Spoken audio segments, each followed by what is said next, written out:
This is York's only local show on York's only local station. This is the Gary Sutton Show on WOYK. Listen to your show every day. It's really good. I have you guys on every morning to wake up to. Gary Sutton, mornings 6 to 9 on Sports Radio 98.9 FM and 1350 WOYK. All the things you're talking about are all things we're talking about. It's Main Street America every day. And you're getting your money's worth. You're a brilliant mind, tremendous experience. You're great for the community. The Gary Sutton Show on York's first station, WOYK. I think this is the beginning of a beautiful friendship. Now, broadcasting live from WOYK's downtown York studios inside Wellspan Park, here's Gary Sutton. Welcome to the Gary Sutton Show here on a Wednesday morning.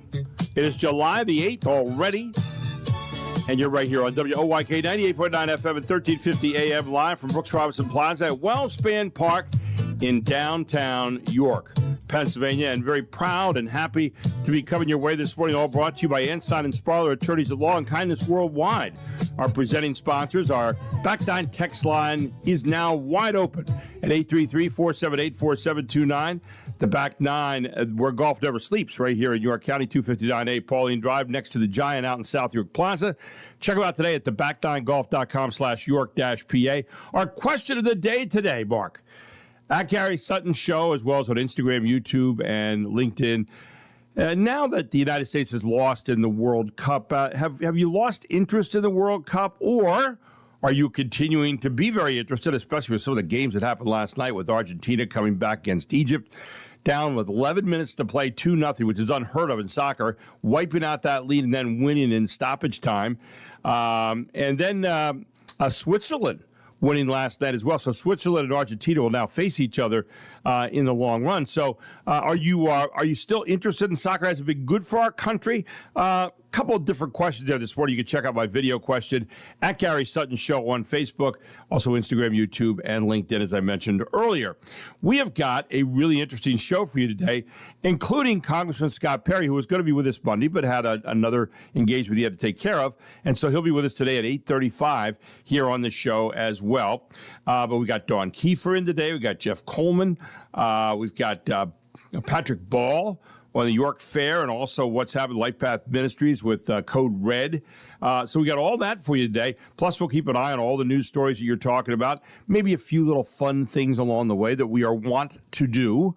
We'll keep you up to date on birthdays and what happened in the day today, back in the day. And we'll do all of that here this morning on the Gary Sutton Show, starting right now, because today, ladies and gentlemen, I'm not sure you could have made another moment if you didn't know that it was National Freezer Pop Day. I didn't know that anybody even still uses those things or eats those things, but National Freezer Pop Day, it's useless. It's colored water. And it's like if you don't have ice cream, you may resort to a freezer pop. But if you have to resort to a freezer pop, it's probably not a good time in your household. It's also one of two National Video Game Days. The other one is in September. And it's 58 days until Labor Day weekend. And with that, ladies and gentlemen, it's an honor to introduce Mark McKenzie this morning. What's wrong with popsicles? Oh, I hate them. They're just, you hate them? Oh, I hate, yeah. What is it, on the list? Oh, it is. Yeah, I mean, there's just nothing to them. There's no taste. Well, yeah, there's nothing. A little bit. Well, yeah, just a little bit. Well, why would you spend time eating those when you could have a good ice cream sandwich or a... Back in the day. I know, when we were po. Yeah. I was back in that day, and while Dad was eating his Rocky Road, we got to suck on the freezer pop. So, please. Yes. Yeah, don't be trying to pass that off as some kind of equality, because it doesn't happen. You sound all angry. Yeah, what's up? All vicious. No, I'm not. Did you get a bad parking space? No, you know what happened? I'll tell you what happened last night. So I'm sitting home. My wife and I are chatting, and she said she puts these gummies out on the table. It's two bottles of gummy. Now, she's been having problems sleeping lately. Okay. And so she said, are these those kind of gummies? Yeah. So she said, I went to the doctor, and Joe, she got a card, and they suggested that they these gummies. One's raspberry, one is huckleberry. Huckleberry. That's an odd choice. choice. I know. And so she said, well, She said, I'm supposed to take these before bedtime. Both? And one is to get sleep, and the other one's to keep you asleep. Oh. Yeah, like you won't wake up and then can't go back to sleep like No I do all kidding. the time. Wow. So I said, oh, well, So you okay. tried one? So I tried two, along with my normal sleeping medicine that I take every night. And how did that work out? Oh, my gosh. Like this morning, I woke up.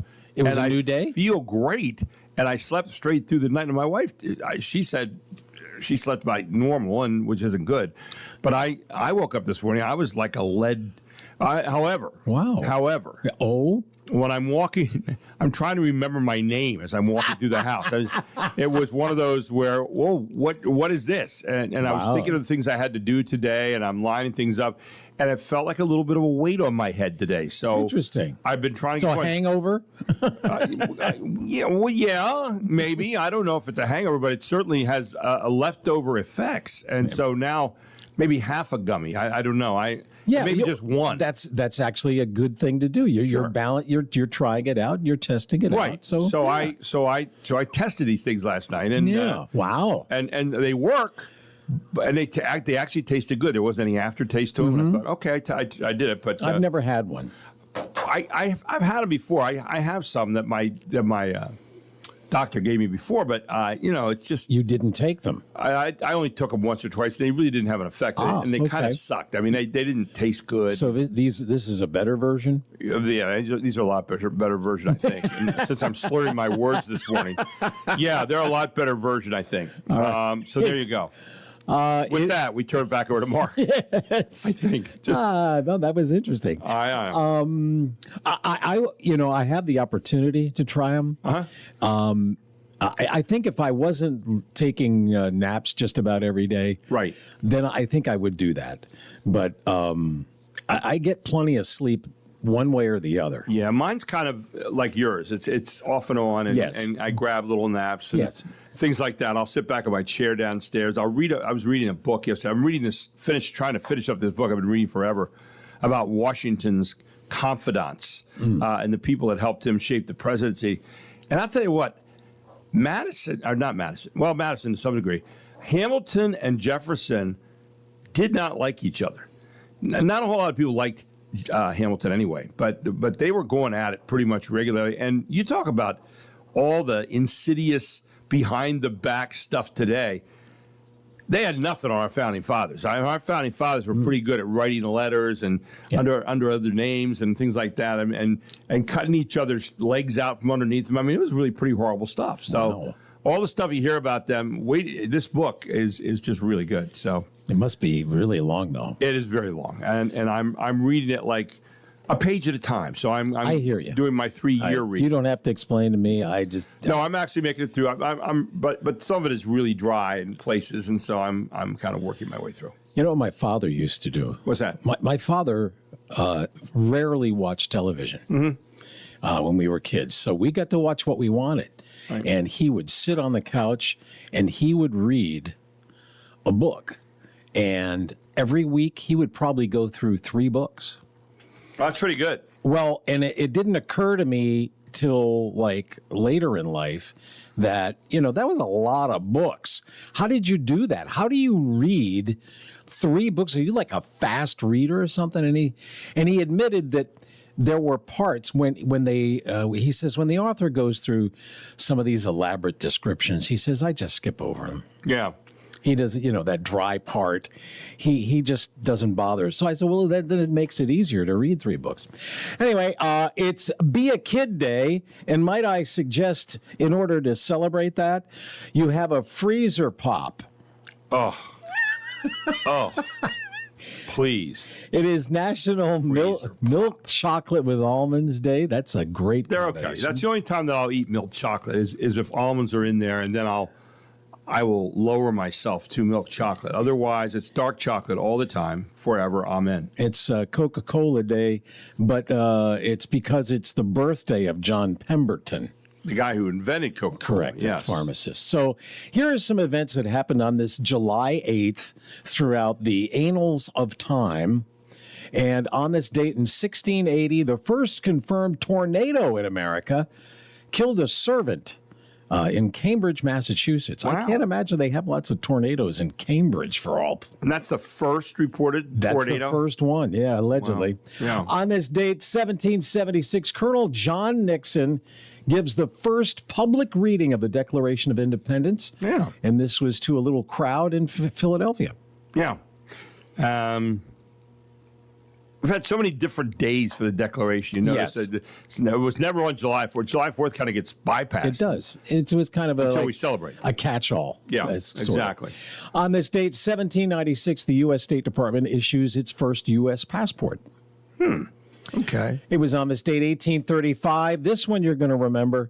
The Liberty Bell cracked again in Philadelphia. Wow. They think it was tolling for George Washington's birthday, creating the famous fracture. I thought the original one was on John Marshall's death. Right. There was And ringing. then this one was the this one was the second one. Yes. Yeah. And so then they fixed it. If you ever noticed the Liberty Bell, it has a little metal piece to it now that kind of holds it together. On this date, 1853. You get what you pay for. True. Commodore Matthew Perry sails his frigate, named Susquehanna, by the way, Yeah. into Tokyo Bay, opening Japan to Western influence and trade. I just thought, I only mentioned it because of the Susquehanna there. Yeah. It was 143 years ago today, 1881. Druggist Edward Berner of Two Rivers, Wisconsin, got a request from a customer.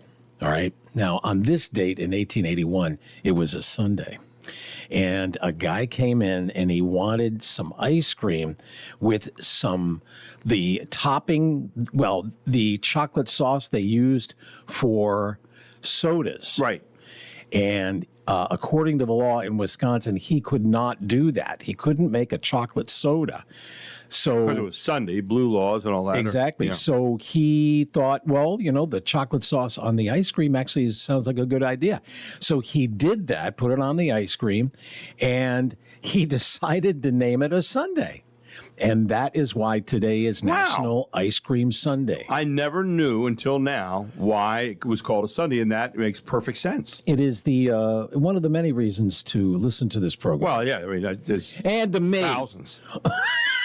on this date, Taking a lot on ourselves there. It's 137 years. I hadn't have a gummy yet.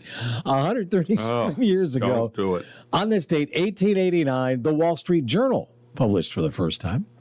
Okay. 1913, Alfred Carlton Gilbert got a patent for a toy that I think they still use today. Do you know what it was? Slinky? It was the erector set. Oh, the erector set, yeah. Yeah, The problem with the erector set is once you bend it a little bit, it's over. and it's also, the little nuts and bolts and always losing them, and I don't know. The only thing I remember the erector set in that movie Sandlot, where they used the erector set to try to get the ball back from the beast, and they ruined the whole erector set. They had they worked a shovel, they picked up the ball, and all of a sudden this dog jumps up and mauls the entire thing. Yeah, that's all. Now, here's something you might remember. Everybody knows about, the stock market, hitting new highs. It's over 50,000 and, things like that. But what was its low? Now, we're not talking about when it started at zero, obviously. Right. But it was on this date, July 8th, 1932. It was its low point for the Depression. Yes. And the Dow Industrial Average, how low do you think it was? Well, I wouldn't have a clue. Just pick a number. 100. 41. Wow. That's it. 41. The Jeez. Dow Industrial's average, 41. That's not good. That's tough. Not too many left, and they're real quick, too. 1947 on this date, there are broadcasts, as I hold my hand to my ear, that a UFO has crash-landed in Roswell, New Mexico. Mm-hmm. On this date. I have been there, by the way, at Roswell. And? I played in a national championship there in golf in college, and that's what we had was Roswell. Did you visit any of the? Every store in town had a little something, and so I checked some of it out, but it was like, trash. First of all, they can't be that smart, the UFO people, if they were landing in Roswell. Well, there wasn't a lot going on. I'm going to spoiler alert. Yeah. Okay. Spoiler alert. The Spielberg movie Disclosure Day, which just came out about a month ago, that is one of the things is that they lived. Some of these, apparently, they've been crashing into the earth for a while, and the government has been capturing them and in some cases in the early days, torturing them to find out more. It's great. Yeah. That's what the movie is. The core of it is. Anyway. Okay. Yes. And then, of course, in Independence Day, they have one that they captured. And, yes. On this date, 1969, we make a little big jump there. The U.S. Troop withdrawal begins in Vietnam. Yeah. On this date in 1990, you might also remember this one today. The date was 7890. Okay, 7890. Okay. And at 12:34:56, you then had the date 1, 2, 3, 4, 5, 6, 7, 8, 9, 0. So at 12:34:56 on 7/8/1990, you had a once-in-a-lifetime moment.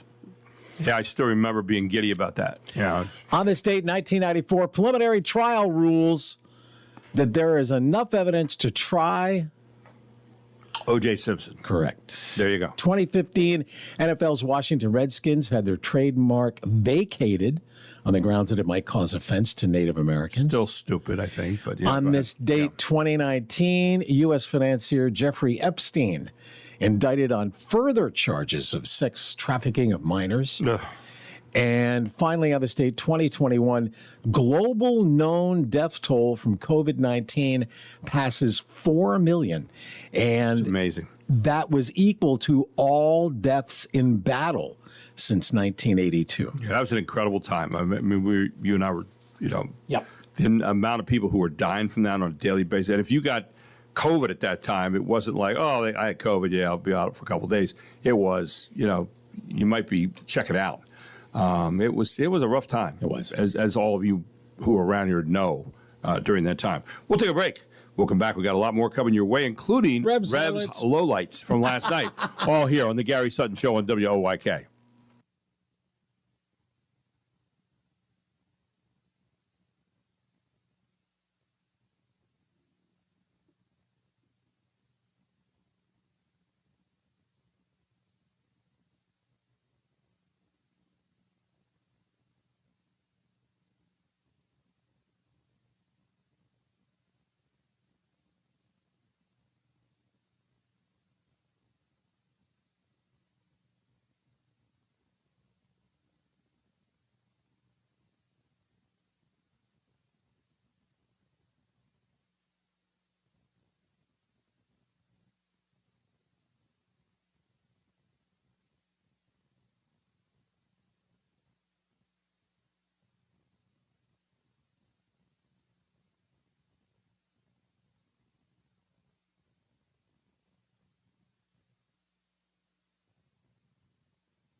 Shane Gray's first pitch of the inning. A soft liner, another great grab.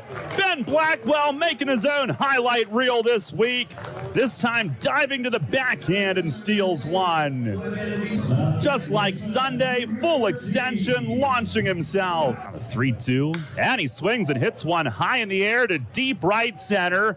It is back near the scoreboard and gone off the scoreboard structure. It came back into the playing field, but it cleared. It's a home run for Shed Long Jr. in his Revs debut. His first with York breaks up the shutout. It's 4-1 here in the seventh. And Shed with the Revs' first hit since a third inning single by Nick Dunn has him on the board, and we'll see if that's the start. And the Revs going down 4-1 last night. Their first loss. They're still in first place by 1 over Long Island. But the loss halts a 6-game winning streak for the Revs, who fall to 38-29 overall and 3-1 in the second half. But you heard about some of the new players last night. Shed Long Jr. This is what you do, and this is where Rick Forney does such a great job on coming up with players. Shed Long Jr. making his debut last night, hits a home run for the Revs in the game, and then Shane Gray retired all 6 batters relief over the 4th and 5th innings.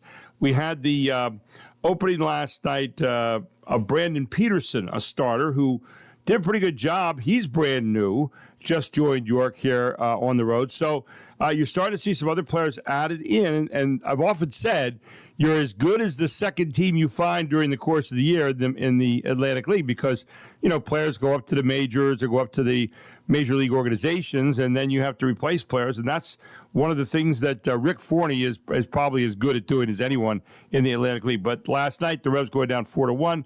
They'll be added again tonight, though.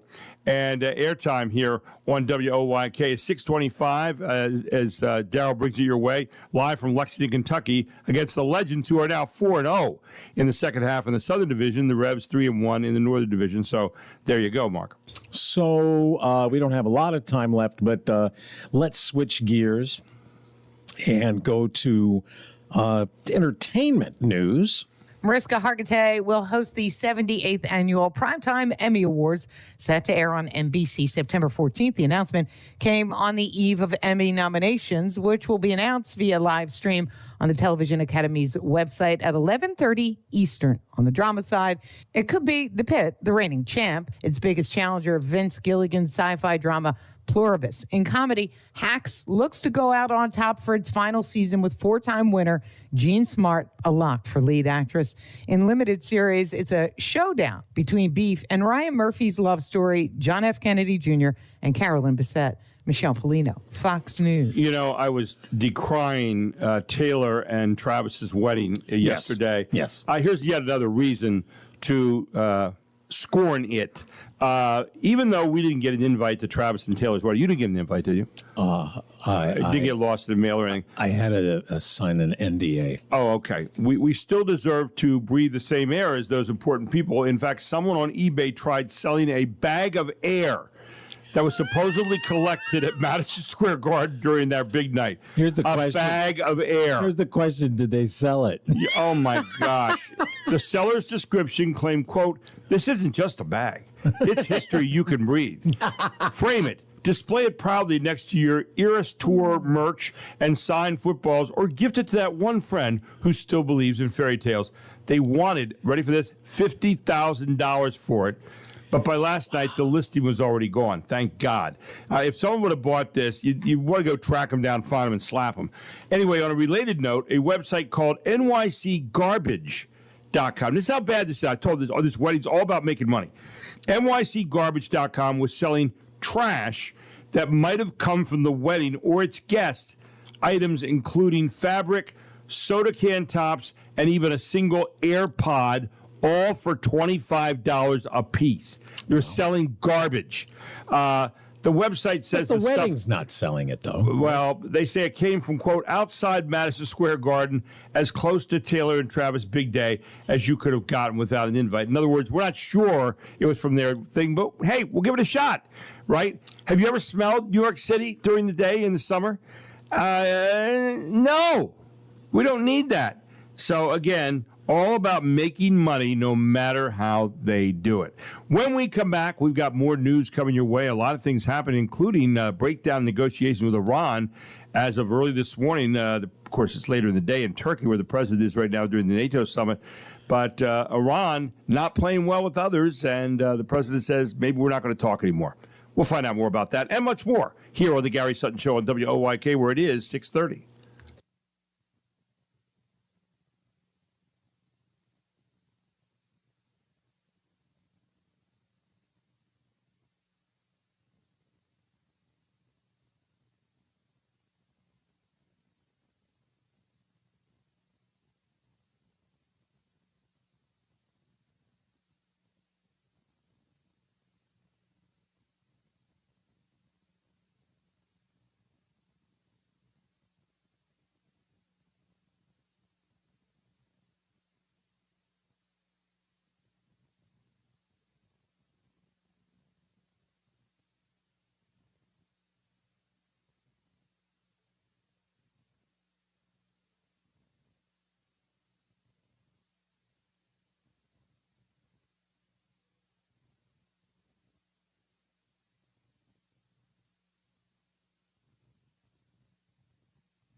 Hope you're having a great morning. This is the Gary Sutton Show on WOYK. Of course, it might be too early to know, or I'm still ready to sleep a little bit more, but it's great to be with you this morning. My gummy last night, I took a gummy. Actually, it wasn't even your gummy. No, it was my wife's gummy. Is there any law against? I don't know, trading gummies. Yeah, I asked her. It's funny you mentioned that because I did say to her last night. I said, "Am I allowed to take one of those?" She goes, "Yeah." It's just it's just a thing, and it's not a big deal. But it actually tasted pretty good. I was, if it wasn't a gummy, I'd eat it for candy. But thank heavens I didn't eat more than one of each. I'd Is that how it goes? Are you mixing, matching flavors now? Yeah, mixing and colors too. I mean, it was like one was red, one was kind of a yellowish gold kind of thing. And yeah, so anyway, I saw one of the things happened this morning.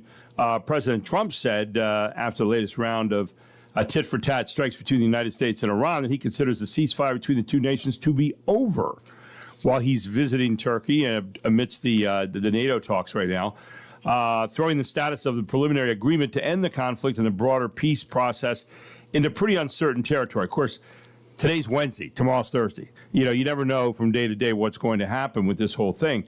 He said, quote, "To me, I think it's over. I don't want to deal with them," unquote. President Trump said from the NATO summit, "They're scum. They're sick people. They're led by sick people, and they're vicious, violent people," quote unquote. Again, making some new friends here around the world. Trump added, "As far as I'm concerned, it's just a waste of time dealing with them." I think there, in the last statement there, Mark, there may be some truth. I mean, I'm not sure that we ever are going to have peace with Iran. I mean, they're not set up for that. They're not set up to make friends with us or, have diplomatic relations with us. And I think the idea that somehow we can make an agreement with them that's going to stick, it's kind of like the Middle East. When every president, Republican, Democrat, doesn't matter, has had to deal with the Middle East, and what have we gotten out of it? Well, I mean, to be fair, we did have an agreement in place, and it was working. And but it was only working to the extent that outward things. I mean, they were still Strait of Hormuz was open, but they were still helping fund these groups behind the scenes, true. and that was a big problem. That's true, but I mean, attacking them didn't seem to lessen that. So we thought we wiped them out. Well, guess what? Apparently, we didn't. And what got President saying this came hours after Iran said it targeted U.S. military sites in Bahrain and Kuwait. The attacks came after the United States launched strikes against Iran in retaliation for attacks on vessels in the Strait of Hormuz that American officials described as a ceasefire violation. So Iran, they don't play well with others. I mean, that is kind of true. And everybody in the region, I think, wants to do something with them, but they're not quite sure how to get rid of them or get them under control.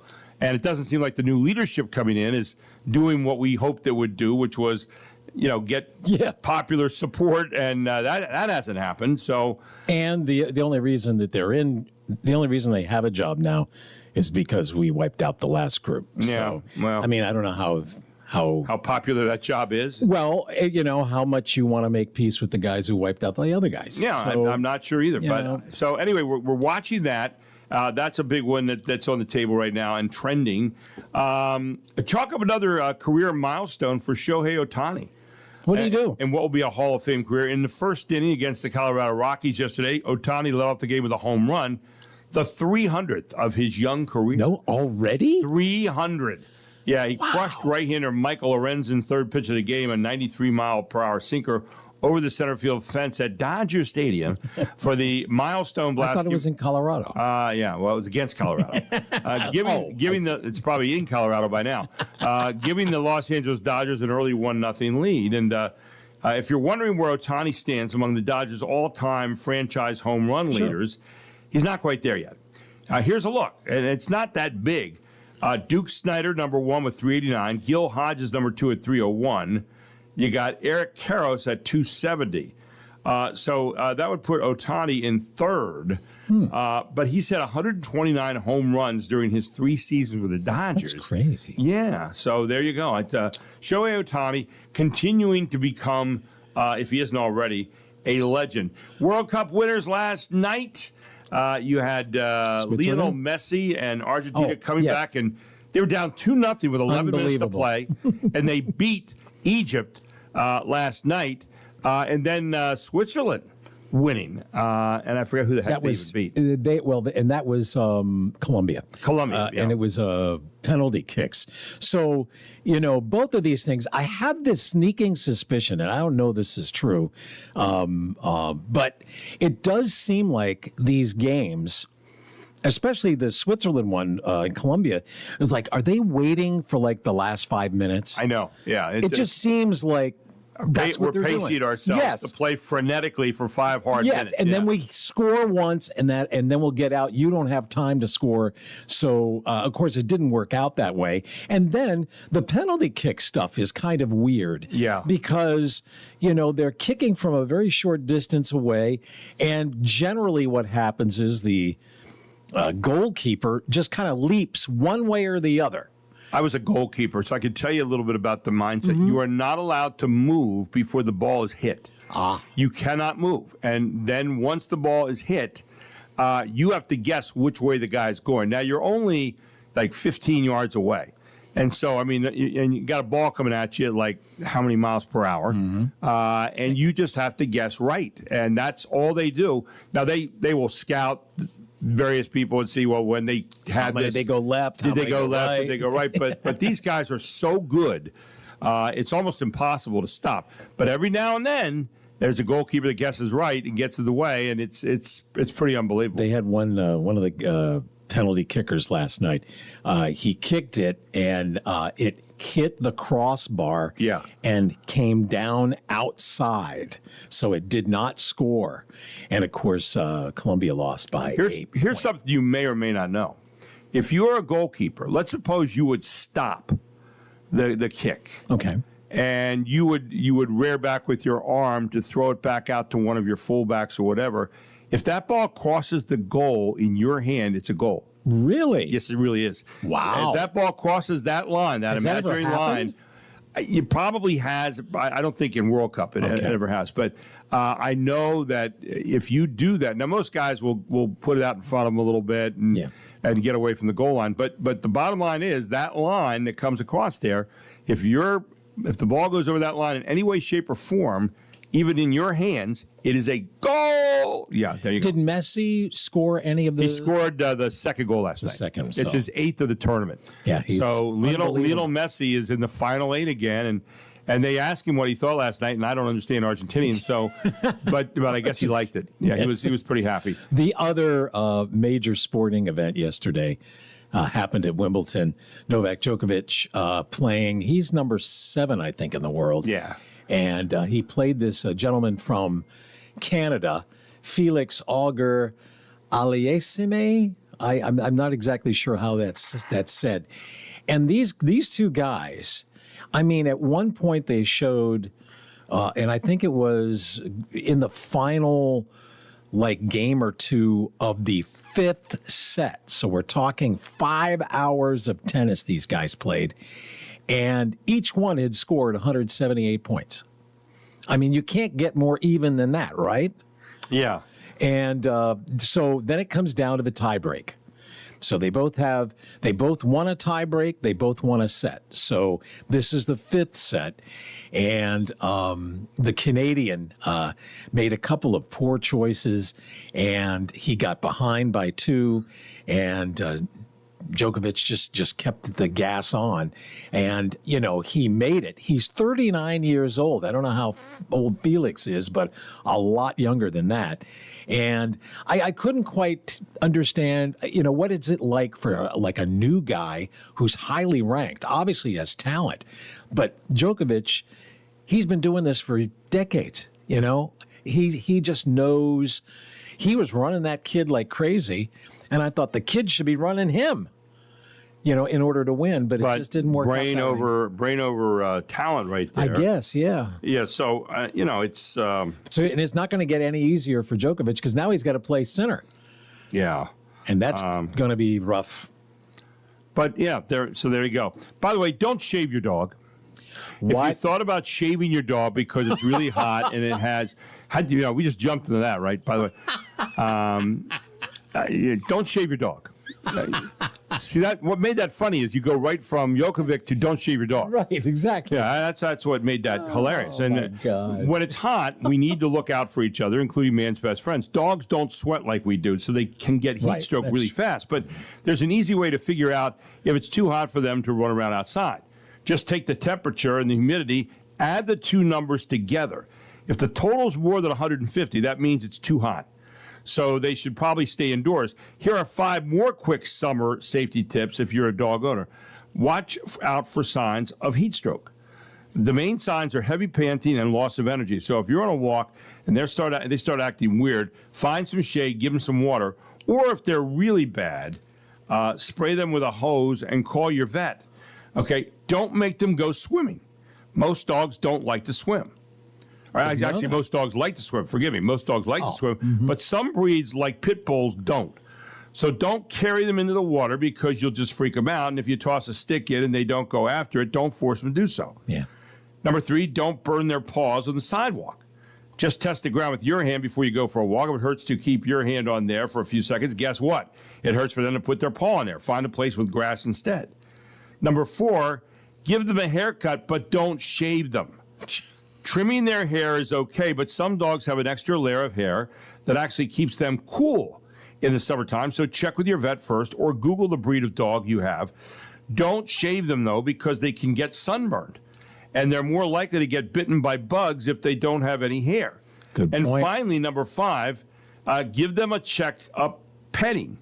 If they're spending a lot of time exploring outdoors, check out their fur to make sure they don't need some extra brushing or bathing, and also check their skin for any irritation from insect bites and stings, or lawn products and garden fertilizers. By the way, and I am being serious when I say this, I just got a note here from Tim Barker this morning, our district attorney, that he and his wife Missy had a dog named Momo, and Momo has been sick the last few weeks. You know, pets get to be part of our family. They're all but people, okay? But they are part of our family. Yep. Well, Momo passed away during the night last night. He went into cardiac arrest a little after 2 a.m. They tried to save him, but the guy couldn't pull through, and he's been a really dear pet to Missy and Tim, and you know, he said everyone loved Momo. Apparently, he was known in the community, and Momo loved everyone. So he said, I'm still up. He said, if you need me today, but I'm very raw and tired. So we're going to give him the day off today. Yeah, and good idea. But, you know, I mean, hearts go out because, you know, you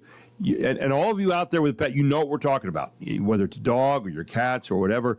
You get close to them and you socialize with them. And I know at home we talk to our cats all the time. Mm-hmm. They don't say a lot back, but they do in their own way, and it's just part of the whole thing. So Momo, hopefully in a better place today. Speaking of passing, learned yesterday that actress Louise Lasser. Do you remember her? Louise Lasser. Acquaint me a little bit. Here's her picture.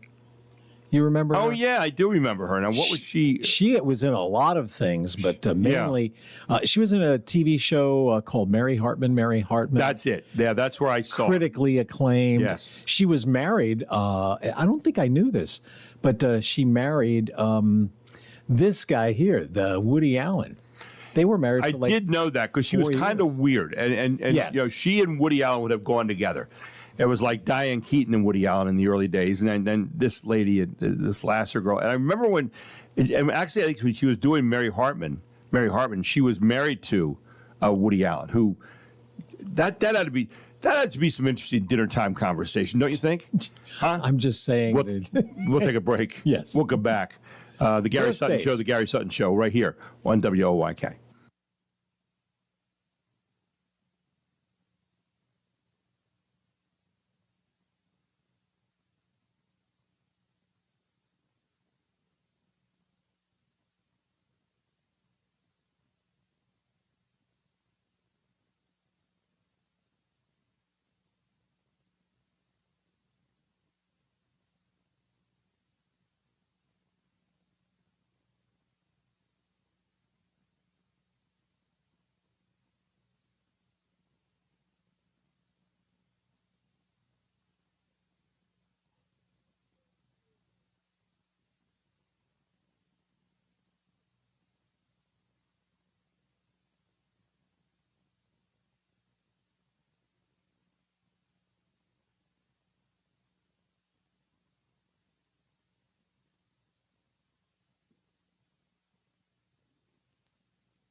Welcome back. Gary Sutton Show here on WOIK. Mark and I are playing catch. I have this little heating thing I put on my hand. He said, Gary, why would you be putting heat in your hand when it's 80-some degrees outside? Having problems with like a carpal tunnel thing, and it hurts when I grip the golf club. I've actually had to put a glove on my right hand just to kind of make it tolerable. But I've been using everything I can find to try to make my hand better so I can actually close it with that. It feels like arthritis and all that stuff in there. So, see, that would be to me some of the handful of things that researchers I like that handful of things. Yeah. The researchers should be looking for, like an artificial kidney. Yeah. How to get over arthritis in hands or other critical joints. If any of you know of any good things for your hands, where if you have a tough time closing your, and it's in my fourth and fifth fingers, my little finger and the one next to it, the ring finger.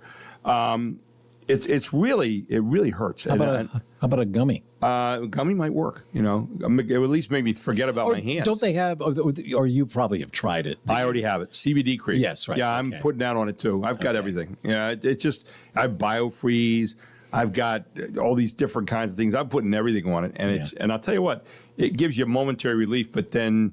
It's persistent. So I've been I'm doing exercises at my workouts every day to try to strengthen the nerves going up the muscles going up my arm, because they lead to the hand, and so Dakota is trying to help me with that. So I'm going nuts. But here's maybe something I should try, and I haven't tried yet.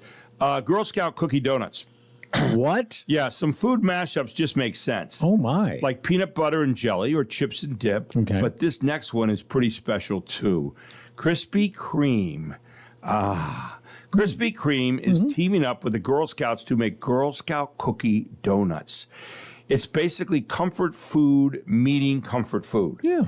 Now, please pray for our collective waistbands. But there's Thin Mints donut with chocolate icing, cookie crumbs, dark chocolate chips, and a cool mint drizzle. Yikes. A Lemon Ups version that's filled with lemon cream and covered in lemon icing. And a Samoa's knockoff. I tried that. That's a chocolate-covered donut topped with caramel and coconut. They hit stores yesterday for a limited time. So you can actually find Girl Scout cookie donuts apparently at your store. And if they're not there, please ask for them. There you go. Well, we just did the song that we played coming out of the break is a song called Loser. And it probably was his biggest hit, right? Although he's not really known for cranking out the hits. But our birthdays today, Beck. That's his name, Beck. He's one of those artists that has just one name. Yeah. Beck. He's 56. Not a huge crop of birthdays, just kind of like yesterday. Billy Crudup, he's 58. You know who he is? Yeah. He's been in a lot of interesting things. I think the thing I like the most is the one that won him an Emmy. I think he got two. Corey Ellison, he plays Corey Ellison, the network executive in The Morning Show. Jeffrey Tambor, comedian and quirky.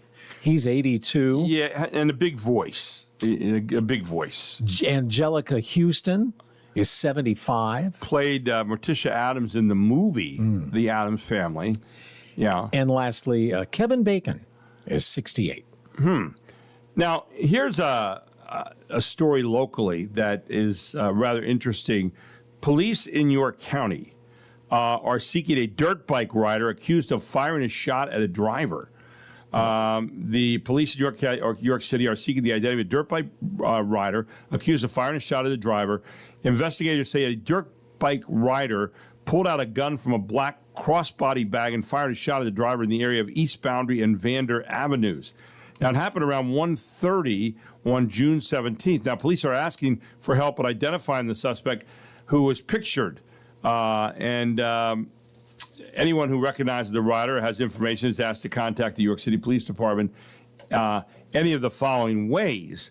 Email Detective Ryan McGeehan at rmcgeehan at yorkcity.org, or call the York City Police tip line at 717-849-2204, or call the York City Police Department at 717-846-1234. And you can get in there. But this guy apparently took a shot at a driver from his dirt bike out there near Vander Avenue. And, not good. The storms that we had last weekend due to, what was it, 4th of July evening, has led to, I think, at least 4 homes, according to WGAL TV, 4 homes in Manor Township to be marked for destruction because they were that badly damaged. And it looks like Overlook is finally open after several days of cleanup. They had trees, branches everywhere. I mean, it was kind of crazy. So FYI, there's some people, and a lot of people got their electricity back, but not everybody. So hang in there. Yeah, not good. I know I was talking to Cody Hartlob yesterday, my trainer, and he said they still didn't have it as of last night. Still thousands of people who have been left out. And yesterday, I couldn't get into my development because they were working on the lines being down, and they had to dig some things up and do some different things. So hats off to our workers out there who are making up for all of this. By the way, I was looking at a couple other things this morning, and one of the things that I saw was some of the biggest mistakes you could make on a first date. I don't know how many of you are still going on a first date, but a couple of them, the things they listed. Number one, trying so hard to impress someone that you forget you're also deciding if you even like them. It's not about getting picky or getting picked. It's about figuring out if there's enough of a connection for date number 2. Number 2, turning the conversation into a one-person podcast, which means you have to ask questions, then actually listen, instead of telling them all about what you like and who you are. Dig me. Number 3, going to dinner on a first date. It can feel like a long interview, so just skip it. Try mini golf, hanging out at the farmer's market, or even wandering around IKEA. All are fun, low pressure, and a good distraction. Take a couple of gummies. Yeah, well, there you go. And after the date, forget the old wait 3 days rule. If you had a good time, just send them a text. Dating is stressful enough without pretending you're playing chess. Okay? There you go. Just make it easier. Don't fool around with it. Be honest. Be authentic. Be you. When we come back, Jeffrey Coleman joins us here in the Gary Sutton Show. What should we take away from America's 250th birthday? We're going to ask Jeff about that when he joins us here on the Gary Sutton Show on WOYK, where it is 7 o'clock.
This is York's only local show on York's only local station. This is the Gary Sutton Show on WOYK. Listen to your show every day. It's really good. I have you guys on every morning to wake up to. Gary Sutton, mornings 6 to 9 on Sports Radio 98.9 FM and 1350 WOYK. All the things you're talking about are all things we're talking about. It's Main Street America every day. And you're getting your money's worth. You're a brilliant mind, tremendous experience. You're great for the community. The Gary Sutton Show on York's first station, WOYK. Go ahead.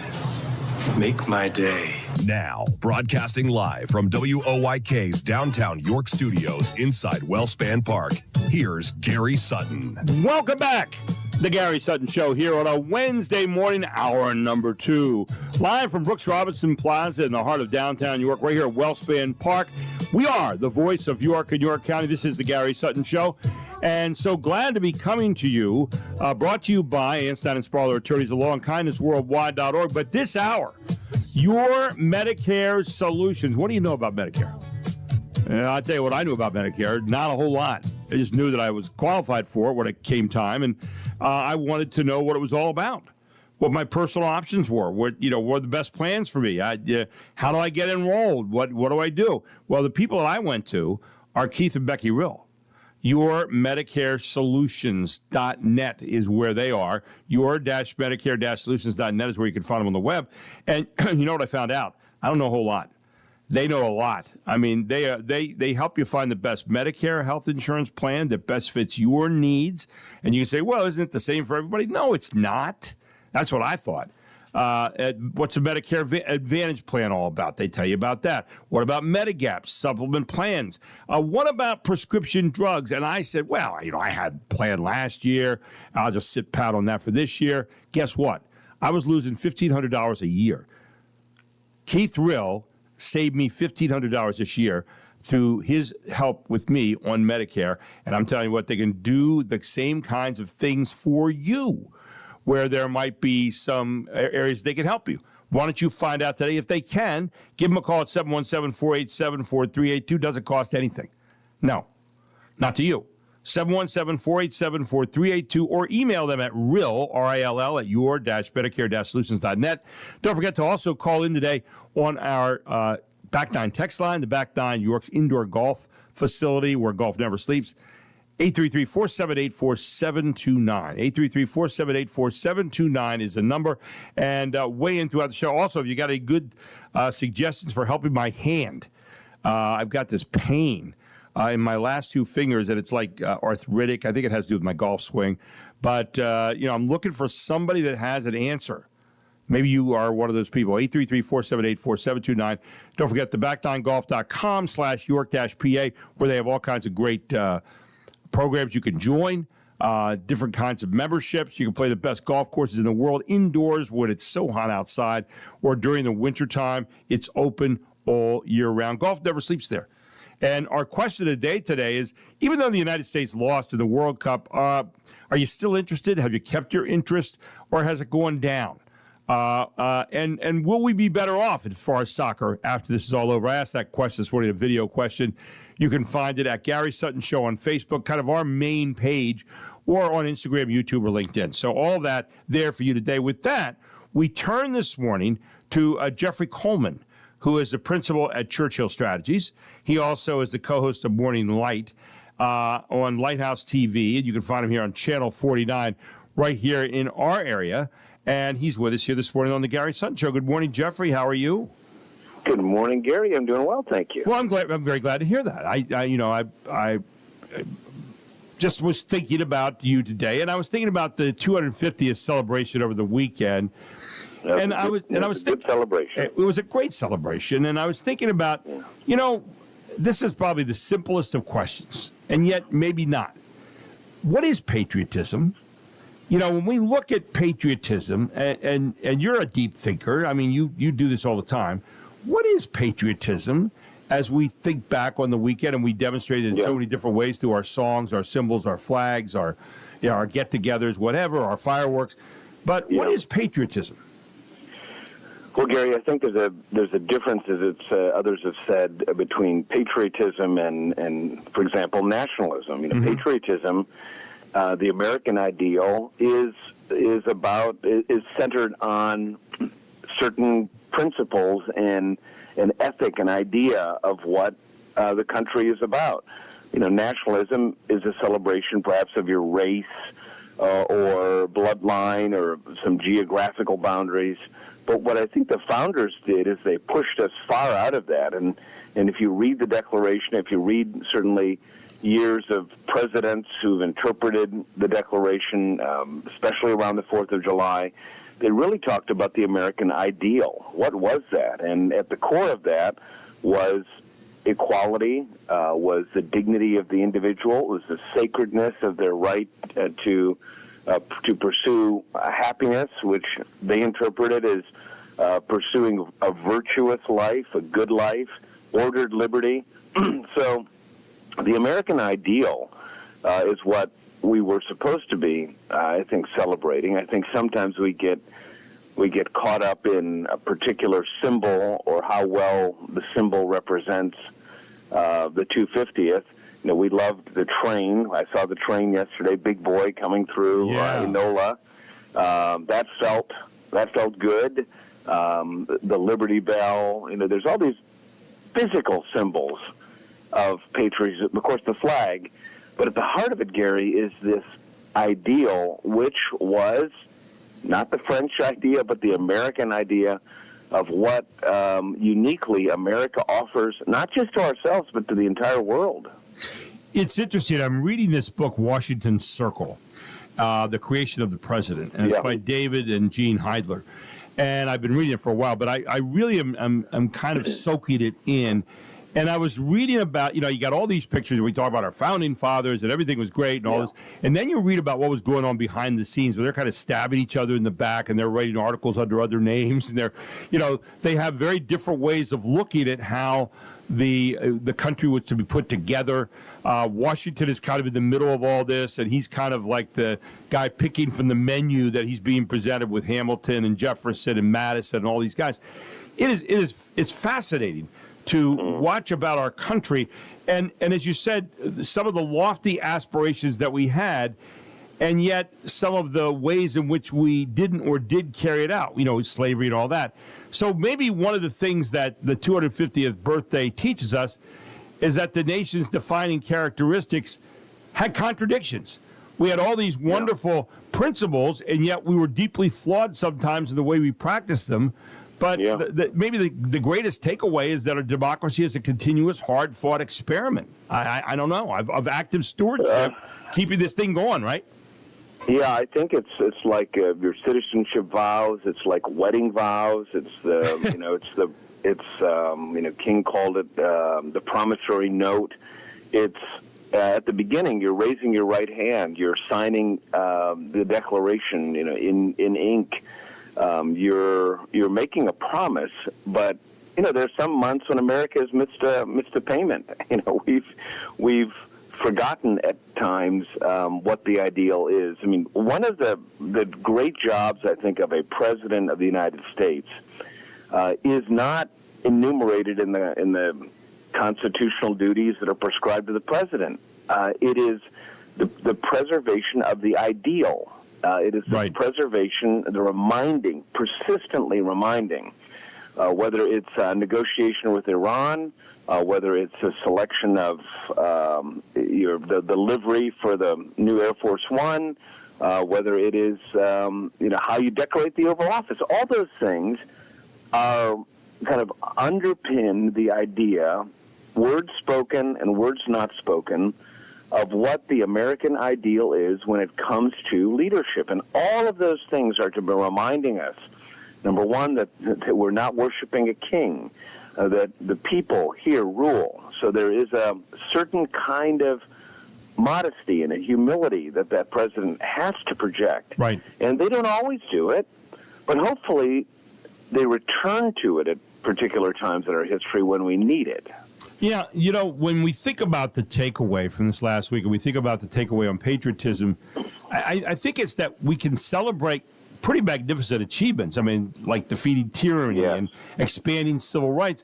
But at the same time, we can confront the heavy cost of our history where we haven't always gotten it right. And so it's an ongoing experiment where we say, okay, here's what we believe. Here's how we carry it out. Oh, we didn't do too well there. Let's and maybe that's the beauty of what we have. The fact that with liberty and freedom, we can still do all those things. And yet at the same time, we're not perfect. There are blemishes along the way, but it's not unpatriotic to point out, okay, here's the blemish, let's make it better, right?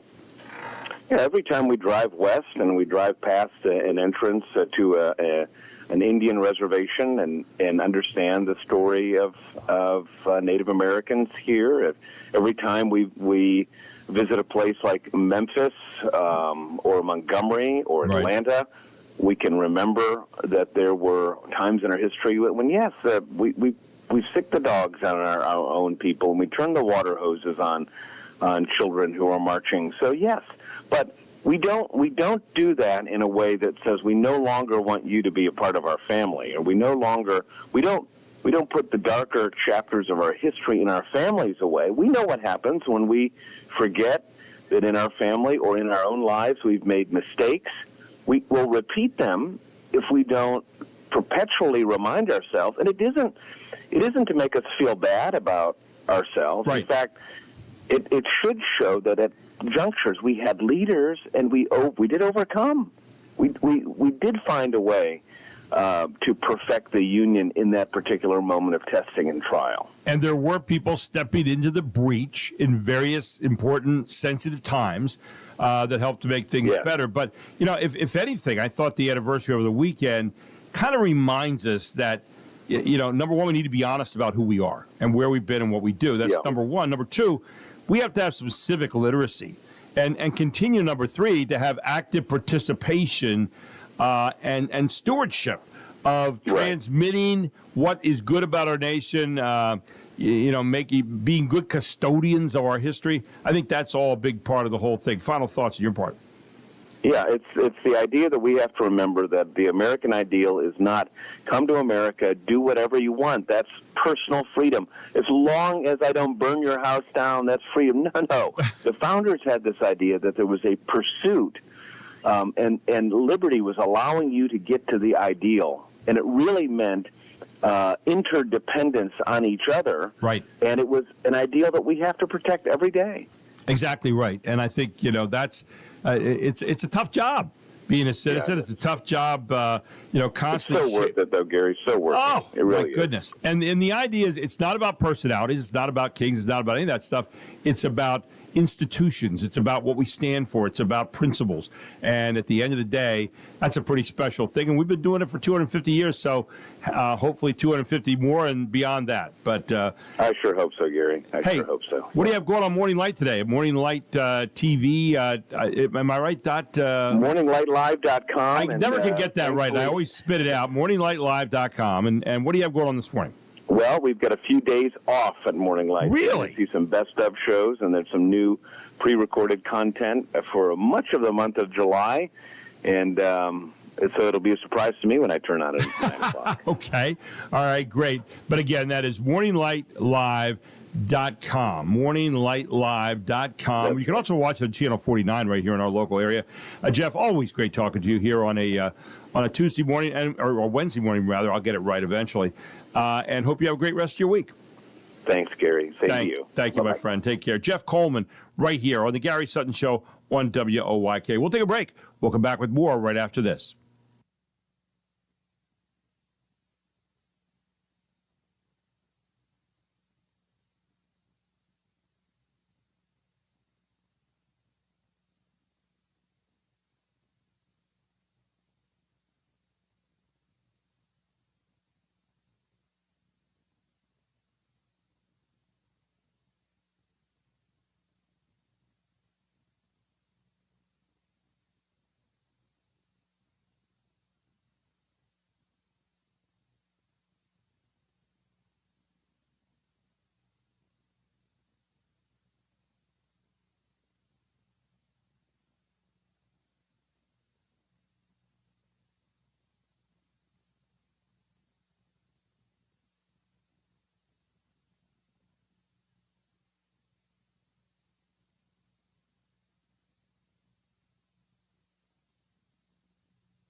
Fox Sports Update.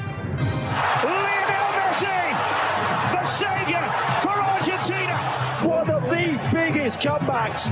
It is the game of the tournament. On Fox TV, Argentina, the defending World Cup champions, advanced to the quarterfinals yesterday when the team completed a most improbable comeback versus Egypt. Argentina trailed 2-0 until the 79th minute when it scored to get within 2-1. 4 minutes later, Lionel Messi tied the score at 2, his 8th goal of this World Cup, and record 21st all-time, 2 more than Kylian Mbappe for the most in World Cup history. Messi's goal tied the score. Enzo Fernandez's goal in the 92nd minute completed the comeback for Argentina, which will play Saturday in the quarterfinals. You can reach out and grab the tension in this stadium in both hands. Vargas has to score, the other Vargas has to save. This to send Switzerland through. And he does score! Ruben Vargas! And Switzerland head to Kansas City to beat Messi and Argentina. On Fox TV, after 120 minutes of scoreless soccer, Switzerland outscored Colombia 4-3 on penalty kicks to advance to the quarterfinals Saturday against Lionel Messi and Argentina. Today's schedule, empty. We've had World Cup action every day since the tournament began June 11th. Quarterfinals kick off tomorrow when France meets Morocco in Foxborough, Massachusetts. Tennis, 7-time Wimbledon champion Novak Djokovic won a 5-set quarterfinal that lasted 5 hours and 15 minutes. 39-year-old Joker outlasted Felix Auger-Aliassime to move into the semifinals against world number 1 ranked Jannik Sinner. Djokovic, the oldest men's semifinalist at Wimbledon in 52 years. American Taylor Fritz plays a quarterfinals match today against Alexander Zverev. For more scores, stories, and features, go to foxsports.com. I'm Jared Max. Get more on the Fox Sports app and foxsports.com. And welcome back to the Gary Sutton Show here. Rich said on text this morning on our back 9 text line, have I tried an acupuncturist or a massage therapist for my hand yet? No, I have not, but I will. If someone told me I could beat it with a hammer and a brick and it would make it better, I'd do it. With that, we turn this morning to someone who knows something about a little bit of pain. Becky Rill from Your Medicare Solutions. You can find them at your-medicare-solutions.net. Good morning, Becky. How are you? Good morning. I'm doing well. How about you? Well, I'm doing better than you were 2 days ago. You had an emergency appendectomy, and here you are playing hurt today on our show. My goodness, all kinds of kudos for you, all right? Hey, thank you. Are you doing okay now? That's the main thing. I'm hanging in there, hanging in there. Oh, my gosh. You know, appendixes, right? I mean, good grief. Yep. But everything's okay. You're on the right track now. You're moving in the right direction, right? I'm back on track and healing. Well, yeah. and hopefully after this you'll feel even better just having hung out with Mark and I for a few minutes. But that's right. That's right. Yeah, as she said, as her eyes rolled. But anyway, I brag about you guys all the time because no one knows more about Medicare than you know. I said if you can't answer the question, it probably can't be answered because you and Keith go to the nth degree to find the answers. But are there when you think about Medicare right now, are there anything that people should know generally that are changing or that we're going through right now in this season of kind of looking things over there with Medicare? Yeah, we're in a kind of a holding pattern right now because we are waiting for the insurance companies to release the changes that they're making for 2027. And they did this last year for the first time and doing it again this year. They're keeping this information pretty close. So we're not getting any hints yet on what's changing. We certainly do expect, unfortunately, probably going to see some big changes again this year. But we're just waiting to see, and it's probably not going to be for at least another month and a half. Wow. Until we get that information. So it's and then it'll be a hurry up to get ready for annual enrollment for everyone. For people who are in Medicare or getting ready to go into Medicare, you must get asked thousands of questions about what Medicare is all about. Are there a few that you get hit with more than anything else as you go through all this, Becky? We're always asked, first of all, do you have to start this when you're 65 if you're still working? And in most cases, you have the choice to either continue on your group employer plan or start on Medicare. And it's really important to do a comparison to see which is best for an individual. And the second question is, most people want to know, does this cover long-term care? Which, unfortunately, Medicare does not. So we always have to have a separate conversation and get individuals hooked up with those who really are experts with long-term care to make sure that all their needs are taken care of now and in the future. Becky, one of the things that I did for a while, and call me dumb, and you and Keith never did that, but I mean, I was. I was one of those. I got a Medicare plan. I said, okay, well, I get all this stuff that came at me every year about different things. And, well, I don't have to do that because I already have a Medicare plan, blah, blah, blah, blah. And I sat on it every year. And then all of a sudden, I got to talk to you and Keith a little bit about Medicare. And I went in one day, and Keith saved me $1,500 on prescription cards. He said, you don't need this. Here, you don't need this, this, this, this. And it's worked out great. And the plan I have now saved me $1,500 in prescription drug costs this year. So maybe the cautionary tale would be me, the type of person I was, don't sit on this stuff because there's new information coming out all the time, which you kind of alluded to in the very beginning here, right? Right. And a lot of people don't realize, because they get so much junk mail, yes, that one of the most important pieces of information that they get about their plan usually comes in the last 2 weeks of September. It comes from your insurance company to let you know what the changes are for the next year. It's called the annual notice of change. So that'll be arriving in mailboxes in just about 2, maybe 2.5 months. And people really need to read through that and understand what the changes are from their current plan this year until what the changes that they're making for the next year. Becky, that's a great point because people don't know that. I mean, and then they're sitting down there saying, oh, okay, well, there's another piece of trash. Let me throw that in. And it's not. And I got that last year, and I looked at it, and then that's what kind of prompted me to say, well, maybe I better be checking on some things here. And I've got the 2 best people in the county and the surrounding area to answer the questions. Why not go there? And I did, and it saved me lots of money this year. So I think for people out there, be aware of that the last 2 weeks there in September when you're going to get that kind of information. And for those of you who are just getting ready for Medicare, you could call Keith and Becky Rill today. They are ready to help you, although Becky, a little tender today, 2 days after an appendectomy, right? But 717-487-4382. But she is the absolute epitome of playing hurt today. You came on and played with us, and at the same time, you're still recovering. People can also email you at real@your-medicare-solutions.net, and the website is your-medicare-solutions.net. They are the proud sponsors of this hour of the Gary Sutton Show. Becky, thank you so much for being with us today. I have so much admiration for the fact that you did this when most other people might have shied away. Thank you, okay? Oh, my pleasure. My pleasure. Thank you so much. You take care of yourself. We'll be thinking about you, all right? All right, thanks. Becky and Keith Rill, check them out today at 717-487-4382 or go to your-medicare-solutions.net. The best information you can find right now in Medicare here in the area. We'll take a break. We'll come back with more right after this on the Gary Sutton Show. Dawn Kiefer, our senator from the 31st Senatorial District from the State Senate, will tell us about, are we going to have a budget anywhere soon? We'll find out here on WOYK.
Welcome back to the Gary Sutton Show here on WOYK. Party of Five.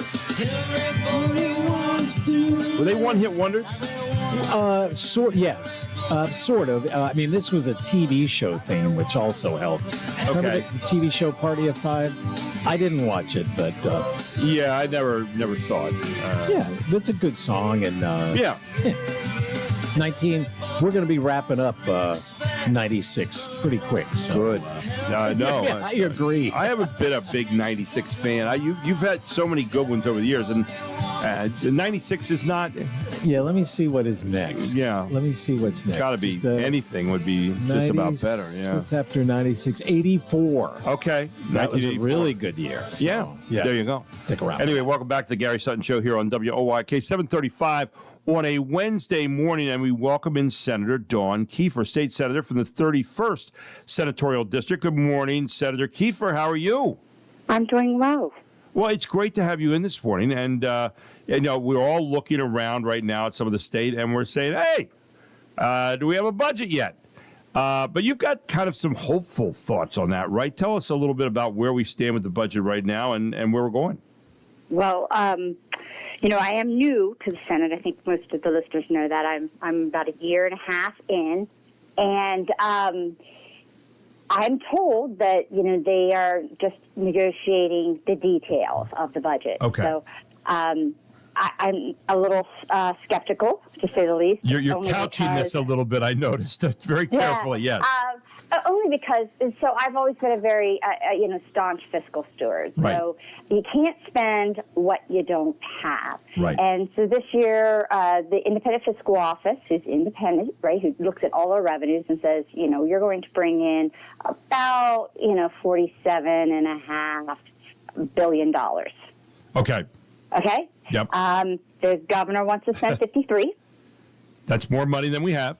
Right? Right. And so it's always this game every year. It's, he goes high. It's that Overton window. He goes high, and then we're like, okay, well, we'll compromise. Last year we gave you 50, and last year we were only bringing in 46, 9 or something like that. And, so we're all out of surplus dollars. So before he was eating into, when he got into office, he had around $8 billion in surplus. Those were leftover COVID dollars, and primarily. And so he blew through all of that, and now he wants to go into our rainy day fund. Mm-hmm. Okay, a rainy day fund is like your savings account. You don't go into your savings account to go to take a trip to the beach. Correct. Right? You go into your savings account if you get a hole in your roof. Right. Or your air conditioner goes Car out. breaks down, whatever it might be. Right. Yeah. That's a savings account. That's essentially what he wants to do, to create pie in the sky, hand out more, grants, and, everybody gets money, not living within our means. We've gotten smaller year over year. We have less population. There is no excuse to spend this type of money. Right. So what we want to do is we want to get around. I got to ask you a question, Dawn.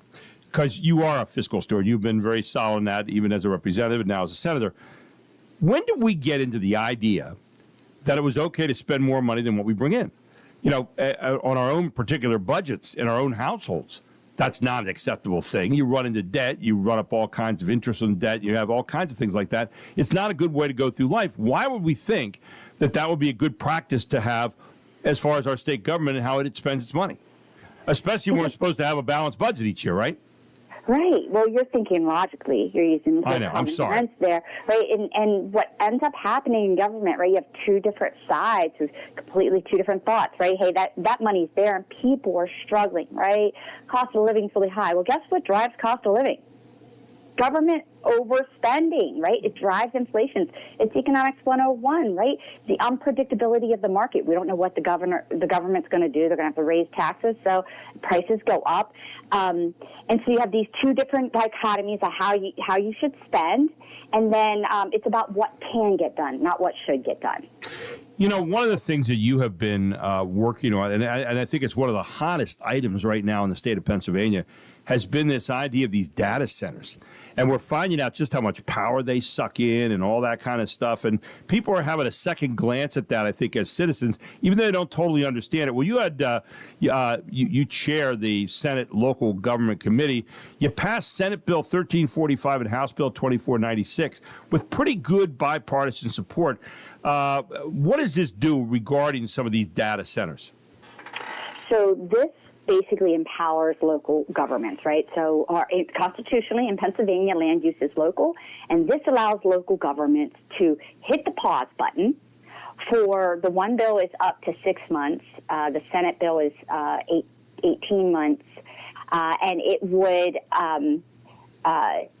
you could set pause, right? Okay. To come up with your ordinances, because some of these many municipalities are caught flat-footed, right? So data centers came in, they requested these land uses, and they didn't have policies set in place for the data centers. So this would allow them just to set the pause button and get their policy and ordinances in place to make sure that they are putting these, in places that make sense, or if they have met all of the benchmarks required for a data center to go into that municipality, right?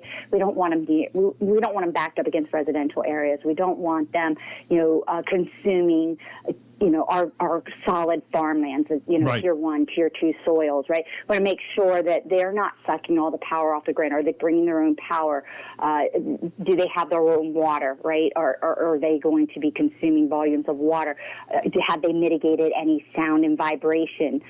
So all these things, need to be thought about, and so it just gives the municipalities another tool in their toolbox to make sure that they're, addressing and confronting this kind of development very judiciously. Dawn, you represent a large area that is very agrarian, very agricultural.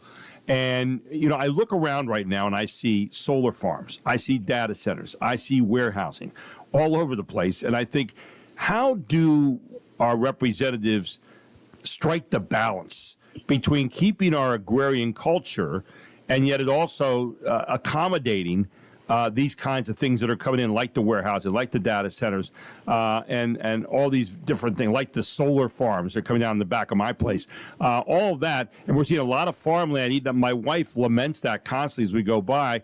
I wonder what your thoughts were on that this morning. So, again, I get back to land use is local, right? You elect these local municipal officials. In our area, we got a lot of township supervisors, second-class townships, right? Right. And that's where these farmlands are. So you elect those individuals because they're the ones closest to you to make these decisions. What area is going to be agriculture? What's going to be residential? What's going to be commercial? Understanding that you can't say this entire municipality is agriculture. We're not letting any industrial in. Then you get into discrimination cases, right? Then you can get sued, and that's what happens with a lot of these municipalities. So land use is local. I say, you need to make sure you know who your supervisors are, right? That they know your desires, right? And then that you're supporting this agriculture because from a state level, that's where I come into it saying, hey, we got to make sure that we're not overburdening our farmers, that it's so expensive to farm that, the first solar farm that comes by and offers them a check, they're going to sell out, right? The next generation, if they don't have, this is their retirement. And if they don't have the next generation to farm or another, farmer to come buy that farm, they're really not left with a lot of options. Well, I was interested in one deal that I heard on a solar farm where they said, well, we're going to use your solar farm. We're going to lease it for 30 years, and then we'll turn it back to you to farm again. I'm thinking, who's going to be around to farm 30 years from now after you've used it for something other than farming for 30 years? It didn't make a lot of sense to me, but that's me. Yeah, I get caught in that There's one in Adams County, and where I'm from originally, and it's the same kind of thing. And the the person leasing it, the company leasing it, has said we will return the property as we received it. Well, that's impossible, and I guarantee you that will have been bought and sold 10 times over. Good luck finding, yes, the leaser that's going to continue to do, to hold that contract. And that land under there, like once that's over there, right? It's not getting the nutrients that it would if it would be, and so you can't just turn that back into farmland. So it's a farce. And again, a lot of those are foreign companies that make it worse. So they're taking our solar energy, and selling it back to us. It's really just crazy. Interesting stuff. You've been very big about the women's sports thing, about the transition and then coming in and playing men's sports if you are a man transitioning to a woman. U.S. Supreme Court ruled the other week that states can take action to protect fairness in women's sports and may maintain women's and girls' sports for biological females. Here in Pennsylvania, you've got Senate Bill 9, Senate Bill 1293, but they've not yet been passed yet. Where does that stand right now in Pennsylvania? Well, where it stands in Pennsylvania is that the House Democrats continue to play a game, just bouncing that bill from re-referring it to committee so that they don't have to vote on it. 80% of Pennsylvanians are demanding that we put something in place that protect women's sports. And the Democrats are just saying, no, sorry, we don't care what you think, right? We're just going to keep doing it. We're not going to pass it. Yeah. Right? So, and they'll say things like, oh, it's, I think one of my Democrat colleagues in the Senate said, this is a bullying bill. Bullying? Like, hello? Look at what you're doing to our young girls. They aren't being bullied. Yeah. And this isn't about, excluding anybody. It's about protecting the rights of women, because those trans males, right, they have opportunities. They can play on the men's team. They can play on an intramural team. We're just saying we do have a protected space here. If sex doesn't matter in sports, then why do we have sex-segregated sports? Yeah, and because it does matter. It's biology. It's not sociology. And the whole idea of Title IX kind of brought that out years ago, and now the fact that we're going to try to say, yeah, Title IX mattered, except when it doesn't, is really doesn't make a lot of sense to me. One of the things that you're trying to do, and I know you've been working on this for a while as well, is the increasing accountability of taxpayer-funded child care programs. Tell us about that, because we want to help all of our citizens and kids especially, but we also want to make sure there's accountability there. And I know Senate Bill 1372 does some of that, right? Right. So it's just making sure that, A, are you auditing some of those that are getting the money, right? We're driving out millions and millions of dollars in child care, right? And all it's done so far is just drive the costs up, right? So we have lost a lot of our in-home care centers. We've squeezed out small centers. We've made it impossible for churches to do it. And you've got some pretty big corporations out there that are now the providers of this child care, receiving millions of dollars. Just make sure that, hey, they have to send a report, right? We're seeing how those dollars are being received and spent, and that they are in accordance with what the program was designed to do. It's such a common sense thing. The bill 1372 would require the Pennsylvania Department of Human Services to provide annual reports detailing inspections, investigations, enforcement actions, and financial oversight activities related to child care facilities and programs receiving public funding. Why would there ever be anyone arguing over that? I mean, you're saying, okay, we have taxpayer dollars. We're going to spend them on helping people. That's great. I think that's important. But then we're going to detail how well they were spent. Did they work? Where did that money go? How did it work out in the long run? What were the results? And people go, wait a second, how could you possibly do that? I'm thinking, how is there ever an argument on that, Dawn? I don't get it. Final thoughts. Oh, yeah, they'll just say, it takes us so much time, and we don't have the bandwidth to track all of that stuff. And, this is money that could be going to care. No lie. You name it, we've got an excuse for everything. So, but you're right. It's such common sense. And again, how do you know if it's effective if you're not measuring? Well, isn't that what you're supposed to be doing every year? I mean, that's the idea of zero-based funding, too. The idea that every year you should be standing there and saying, okay, I want these dollars. Here's what I used it for last year. Here's how it worked. And now here's the basis on which I'm asking for it this year. That's how we do things in our own families, based on situations changing and so forth. So my common sense gets the way too often, Dawn. I apologize. I know yours does, too, because you're a very common sense-oriented person. Hey. Yeah, it's very, very frustrating. Like you said, we do it in our own house, right? Maybe we don't need this year. We needed it last year. Maybe this program worked. Maybe, hey, we thought it was a good idea, but actually it doesn't work. Right, you readjust, but not government. We just double down. We spend more year over year. We just come in and say, well, I need 10% more this year. Okay. Instead of examining why maybe some programs are working, some programs that are need more, and reallocating monies and looking down and saying, okay, what's the profit and loss statement say here for the state of Pennsylvania? Dawn, always appreciate you joining us here on any morning. Thank you for taking the time to be with us this morning here on the Gary Sutton Show. My pleasure. Thanks for having me, Gary. Have a great time, Dawn, and have a great rest of your week. Take care. Senator Dawn Keefe for the 31st Senatorial District, right here on the Gary Sutton Show as we talk a little common sense on some things. Again, I don't care about the right, left. I don't care about any of that kind of crap. I care about, what makes sense for people when you have people representing you. And she hit some of those great topics that people are talking about right now that are current events out there as well, with the data centers, the budget, and all those kind of things. We'll take a break. We'll come back. We've got a lot more coming your way, all straight ahead, right here on the Gary Sutton Show. It's a Wednesday morning on WOYK.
This is the Gary Sutton Show on a Wednesday morning as we're thankfully closing out the 1996 songs. Yeah, a couple more next hour. Yeah, good. But this one was a good one. This wasn't bad. Don't leave me in all this pain. Unbreak my heart. Don't leave me out in the What a rain. great thought. I know I'm going to be sorry for asking this, but who was the singer here? Tony Braxton. Tony Braxton. I couldn't remember Tony's name. Yep. Didn't they have like a TV show there for a while? Yes, she did. Yeah. She'd been, acting and singing. I don't know what she has a very deep, sultry kind of voice. And by the way, I was everywhere you went yesterday. Everybody was talking about the loss that the Americans had to Belgium 4-1 the other night. How bad it looked, and people were trying to make some sense of it. I was reading a piece, and I just wanted to give you the 5 quick lines from Stephen Goff, who's a contributing writer to Yahoo Sports. And I happened to see this piece this morning, and it said, and it went like this. 2 very different feelings swept over the U.S. World Cup team, the Lumen Field crowd, and the millions watching across an enthralled nation Monday evening. There was an immense disappointment of the 4-1 round of 16 loss to Belgium, a match that got off on the wrong foot and never seemed quite right. The U.S. was outclassed by European royalty, reduced to a wobbly team that, after playing with energy and cohesion for weeks, was out of its depth. It was unlike any other performances we've had this summer, to be honest. Left back Anthony Robinson said, it's hard to say where it went wrong. There were also happy memories of what the U.S. achieved over the past month, winning with style and excitement and inspiring a country hungry for high-end success from its men's national team. They will depart the World Cup, though, with the lingering duality that a good tournament ended with a mighty thud. And then this final line. I know it hasn't ended the way we wanted it to, but I think everyone has seen it definitely united the nation, and we've introduced a lot of people to this beautiful game, striker Folarin Balogun said. So that's a huge positive not to be overlooked. It should not be overlooked. The U.S. won Group D with 1 match to spare and showed Americans can play with rhythm and style. But for all their games, the Americans found themselves back where they often are, leaving the competition at the same juncture. The exit ramp was the same in 1994, 2010, 2014, 2022, and now at home here in 2026. And so the question is, what does it mean? And my question this morning, at Gary Sutton Show on Facebook and also on Instagram, YouTube, and LinkedIn, are you interested? Are you still interested in the Cup? I mean, it seems like Fox said they're getting this unbelievable number of like 6 million people watching every match, no matter if the United States is playing it or not. But I was wondering, are they watching because the United States might have played one of those teams later on, or are they watching just for love of sport? Mark, do you have any sense of that as you kind of watched it and looked at it a little bit? Well, I didn't watch much of the U.S. Matches because they were late. So I've caught bits and pieces of most of like the afternoon ones.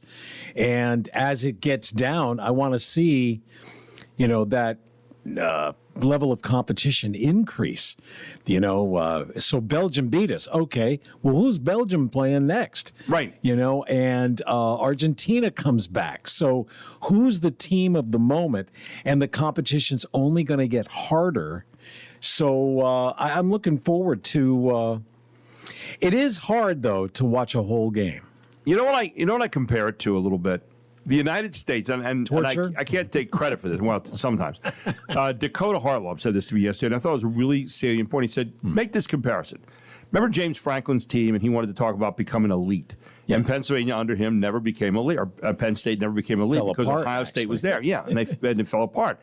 And so the idea was you won a lot of games, but you didn't win them over the teams that were the elite teams. Right. And the elite teams are France and Belgium and some of these great teams around the world, Argentina. Yeah. But you're not on that level yet, that you're good. You're really good, and you can get down to the 8, but you can't win. But we had a coach that barely spoke English. I know, from South America, and guess what? It still didn't work. Right. And so the point is, what do we need to do if it really matters to us to win? I don't know. It always matters to us. It does matter, but I think we're frustrated by soccer because the women's soccer, they win. But That's the men's true. soccer, we don't. And why is that? Because we have football. We have football. Women don't have football. Women have women's soccer. Maybe it's because we are like too direct. You know, we were talking last night about how, we have football and baseball where, the scoring is an instant and it's, and soccer is just so, contemplative and, you're waiting for that Constant 1 second. and- Yes. yeah, Yes. And it's very hard. And it might be a psyche thing. And it's maybe one of the reasons, too, a lot of times that a lot of people say, well, I don't like ice hockey. Because now there are a lot of people do. But I'm just saying it's more of a probing kind of thing. There's not the consistent scoring that you get in so many of our other games that we take part in. And it's a play, like when football calls a play, you're up against a defense. Soccer is similar in some ways, but it's totally different. If that guy isn't open it's. I got to stop talking. This hour brought to you by Your Medicare Solutions. Find your-medicare-solutions.net and give a call to Keith and Becky Real today at 717-487-4382 for any questions. Next hour, Congressman Scott Perry and also Patrick Ball.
This is York's only local show on York's only local station. This is the Gary Sutton Show on WOYK. Listen to your show every day. It's really good. I have you guys on every morning to wake up to. Gary Sutton, mornings 6 to 9 on Sports Radio 98.9 FM and 1350 WOYK. All the things you're talking about are all the things we're talking about. It's Main Street America every day. And you're getting your money's worth. You're a brilliant mind, tremendous experience. You're great for the community. The Gary Sutton Show on York's first station, WOYK. A 3-hour tour. A 3-hour tour. Broadcasting live from WOYK's downtown York studios inside Wellspan Park. Here's Gary Sutton. You got that recorded thing, right?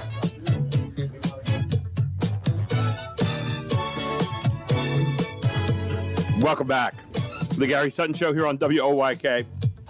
Mark was, you said something brilliant before we went to a break. I know. No, I'm serious about that. I was thinking about it. I was walking across Brooks Robinson Plaza here just for a quick walk break. And you said something about why we don't get enthralled with soccer. And I thought about it, and you said it's about specific things. Like if you run a football play, it's a specific thing. You're going to see a positive or negative result. You're going to see a pass completed, a pass intercepted, a pass not completed. You're going to see a running play that gains yards, doesn't gain yards. But there's specific focused moments where you have an expectation. In soccer, it's like this continuous up and down. Oh, they stole the ball again. They're reversing the field. But a whole lot of stuff going on in a continuum, but no result in any particular moment necessarily. Or at least not as many moments as we'd like to see. And so when you look at it like a baseball play, you throw a curveball, it gets hit out of the stadium, you strike out, but there's a result that happens in those specific moments. I don't mean to go too deep in the weeds here, but I was thinking about that, Mark. Yeah, it was a great point that you made. See, there you go. I will accept it, but it's just it's not American. It's not too, what we're used to. Right. It's just too long, too involved, and I can't tell if it was a planned play or it is just the most craziest thing to happen that the ball went in the net. But I'm sure soccer fans look at it differently and say, well, you didn't watch all the things that set that up, and you try to. But if it's like appreciating chess. Yes. If you don't appreciate chess, that's a lot of good people analogy. don't. Yeah. Checkers, we like. Hey, we jump over stuff. You take pieces every moment. The game's over in 5 minutes. But, soccer, not like that. So I think we still, as Americans, try with our American mind to analyze it through American eyes. Well, anyway, we have a little piece coming up here with Patrick Ball this morning. And here we go. And good morning, and welcome to the Gary Sutton Show. We have Patrick Ball here this morning, who's the head of Life Path and also the York Fair. And good morning, Patrick. How are you?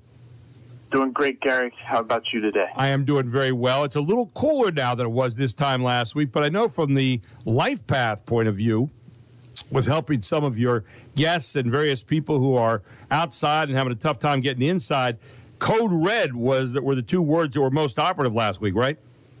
That's right. That's right. July 1st, we traditionally kick off Code Red by opening, to the community a little bit longer than normal, where people can come in and get out of the heat. But with the extreme temperatures last week, we actually opened pretty much all afternoon, right, from 11:30 when we opened for lunch, and then we stayed open till right around 4:30 for people to be able to come in, just kind of escape the heat, grab some water, right, sit in the air condition, and just again get out of the extreme temperatures. For people who don't know those terms, and I know you've mentioned them before, but what constitutes Code Red? When do you say, okay, here's where we kick into some extra things that we might not normally do, but we have to right now because of the weather conditions? Yeah, what we try to do is again, to make communication easy and to make staffing easier, we try to do it by the calendar. Obviously, if we get an extended period of time of 90-degree temperatures, say in May, we would consider it at that point. But we really shoot for the July 1st through September 1st, sometimes September 15th, depending on how the weather is. But basically, again, it creates that expectation that, hey, if this resource is available, and like I said, the folks that are coming in and taking advantage of those resources, really are able to plan their calendar appropriately, right? It's not, well, are they open or not, then that kind of thing. You know, one of the things that I know you're talking about, too, and we don't think about this so much, but you've titled this at lifepathyork.org, A Summer of Hope, and talking about meals. And, you know, so many, I don't think most of us ever think about going hungry, but there are people who have just that very problem each day about where am I going to get my next meal from, and that's one of the things you're doing with the Summer of Hope. Tell people a little bit about that as well. Yeah, so when you look at the meals, our meal service is actually up over 6% over last year. Yeah. And that's pretty incredible given the past 2 years and the increases we've seen. So we continue to see some increases there, but really to provide, you provide those basic necessities, right? The ability to come in out of the elements, the ability to have a meal that's, nourishing and satisfying, and you can't really start any type of sort of rebuilding or recovery until you get those basic things satisfied, and that's really the space that we play in. I know one of the things you're doing too. You're in the middle of your capital campaign, and there's a place to actually make donations at lifepath.org or lifepathyork.org. And I hope people will take a look at that, lifepathyork.org, and check it out, because that's what, really drives your organization in the long run, where people helping other people. And I think that's something noteworthy here to make sure we have people pay attention to. Yeah, when we look at our capital campaign, and, I know you've heard me say this multiple times, this really is, from our view, this is not a LifePath initiative, right? This is a community initiative. Mm-hmm. We just happen to be leading the way and being the facilitator. But putting a new campus in York County, in York City, to serve the residents of York County is really important for us, and we can't do it without the help of the community, right? And those include volunteer resources, those include financial resources, and sort of everything in between. But it's definitely going to take a community effort to pull this thing off. And again, if you're in the sound of my voice right now, lifepathyork.org is where you go. Lifepathyork.org. You'll see all those things up there, from capital campaign donations to the Summer of Hope, to how you can help people, to what Code Red is all about, to what they do at LifePath. They do just great work, and I am unabashedly a supporter of all of what they do. But Patrick, you wear a couple different hats. You wear a lot of different hats, but one of the other ones is you're head of the York Fair, and it is coming up before we know it, July 24th. And I know one of the things you're looking for are value initiatives out at the fair. Talk a little bit about that right now. Sure. Again, we are really focused on making sure that our neighbors are able to come to the fair and not have to break the bank. And so we worked really hard this year to put together a grandstand lineup that is pretty solid and with some national acts, and no tickets over $45, right? And that includes your price of admission to the fair. We also are working with our ride operators. They've established daily specials that align. We're working with our concessionaires on putting together not only special events like on $2 Thursday, but also every day of the fair for people to be able to come in. In addition, we've got tons of free things, right? We've got over 1,300 animals that will make their way through. So there's a lot of 4-H, FFA activities that are really fascinating and educational for the general public. That's all free. We've got a number of free acts coming in. We've got a grizzly bear education. We've got a circus coming in.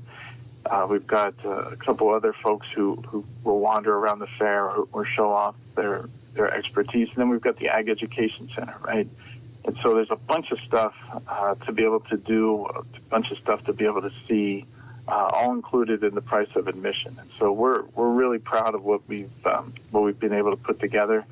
And again, we're hoping everybody comes out and has a good time, and again, doesn't have to break the bank. Yeah, and of course, the York Fair is the York Fair. I mean, it's a place that I think really unifies York County, a place for us to all go. Where could you get together with, 470,000 of your dearest friends over the course of 10 days? That's really kind of an important thing, right?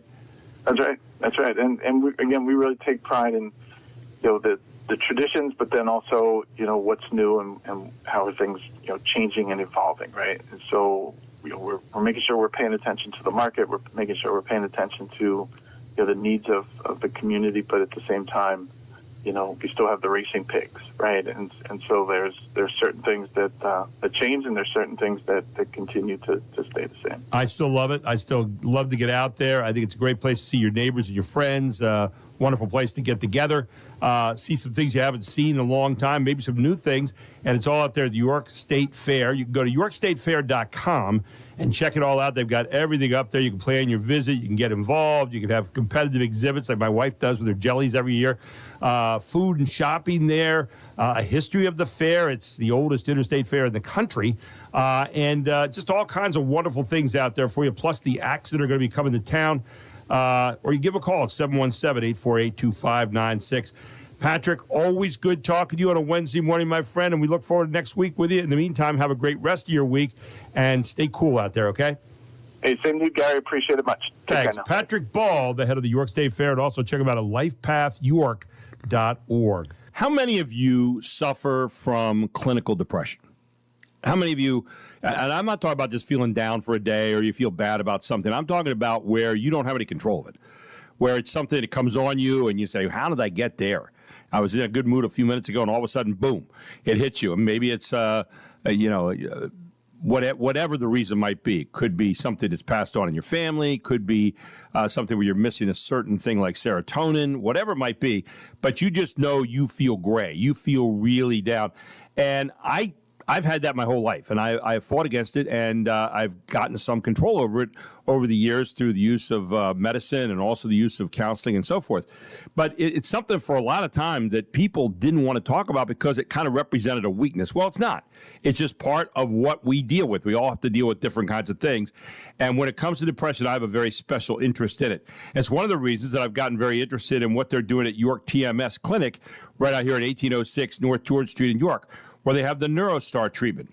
Now, the therapy there, the NeuroStar treatment, is transcranial magnetic stimulation. That's where the TMS comes from.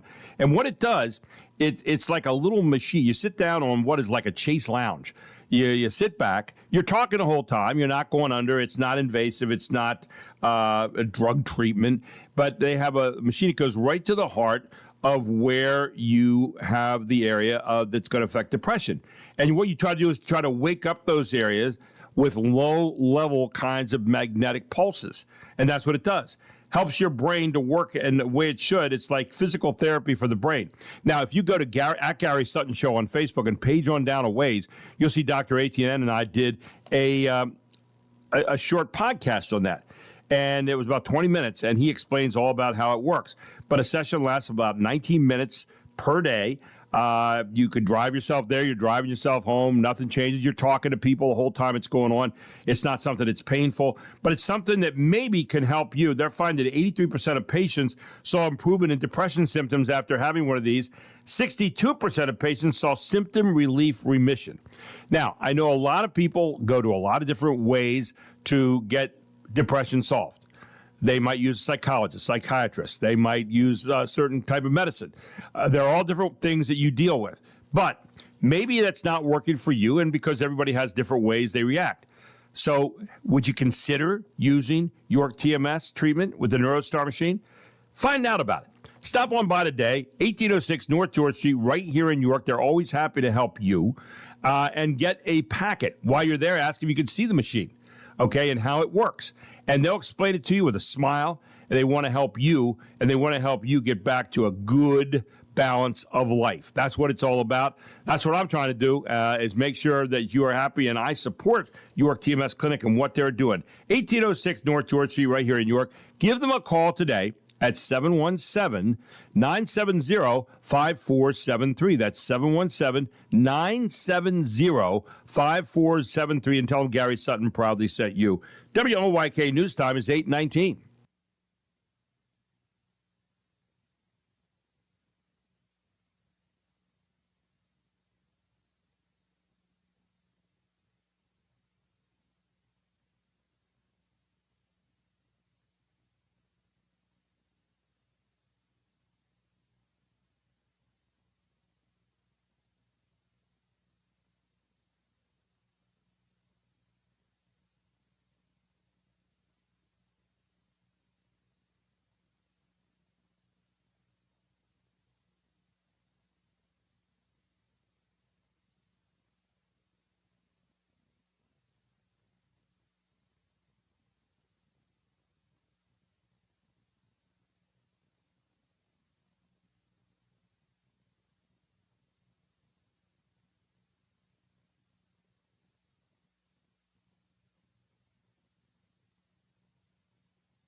Shane Gray's first pitch of the inning, a soft liner, another great grab.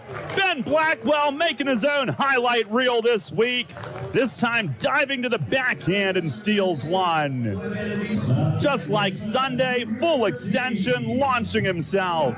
3-2, and he swings and hits one high in the air to deep right center. It is back near the scoreboard and gone. Off the scoreboard structure, it came back into the playing field, but it cleared. It's a home run for Shed Long Jr. in his Revs debut. His first with York breaks up the shutout. It's 4-1 here in the seventh.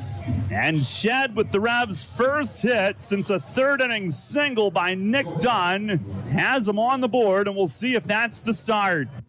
'Tis the time of the year you're going to start seeing new names in the lineup. And Shed Long Jr., one of those new names, and he hits a homer last night to say, hello, York. How are you? The Revs going down last night, unfortunately. Their first loss here of the second half. They're still in first place by one game, but they're playing against Lexington, who has not lost yet in the second half over in the Southern Division where they lead. So the two leaders will match up again tonight. 6:25, all here on WOYK 98.9 FM and 1350 AM. And, of course, if you're not in the sound of the radio, 989 WOYK, you can actually listen live. There is I was reading something rather interesting this morning, and it had to do with your average retirement savings. And Fidelity Investments does like an analysis of this, and they say many employers offer 401k plans as part of their employee benefits package, making them a common way for people to save and invest for retirement. So what Fidelity Investments did, they tracked the average balances in these tax advantage plans by age. Here are the results as of the second quarter of 2026. For example, if your age is 20 to 24, you have $7,700 in there. If your age is 25 to 29, $26,600. Now you jump up there, let's say to 40 to 44 years of age mark, you're at $120,100 that you saved up. If you get up to 50s, 50 to 54, $215,700. 65 to 69, you have $258,800 in. See how it dropped? 401ks, yeah. And then percentage-wise, at age 70 plus, $264,500, which I understand. So did they? This was based on how much was taken out of like a 401k, right. And well, like the how average much salary. How much was deposited? Yeah, and that's does it say? That does not. No, it does not. So there you go. So I just thought it was an interesting piece, and you could sit there and say, where am I? You know, compare it to those numbers and ask where you are. News you might have missed. This is our little humorous look at the news sometimes. For example, a plant-based diet delays Alzheimer's. But keep in mind, all those memories you preserve are of you eating a salad. So that's what happens there. And, the annual running of the bulls is taking place this week in Pamplona, Spain. Yes. Yeah. Meanwhile, the daily running of the bull crap continues in Washington, D.C. So you have that going on daily. It's not a specific season. Let's see. A building in Manhattan is on the verge of collapse. Did you read about that? I did. Either that or it's doing an impression of the U.S. men's team on Monday night's game. So where they kind of did the same thing. Oh, my. Let's see here.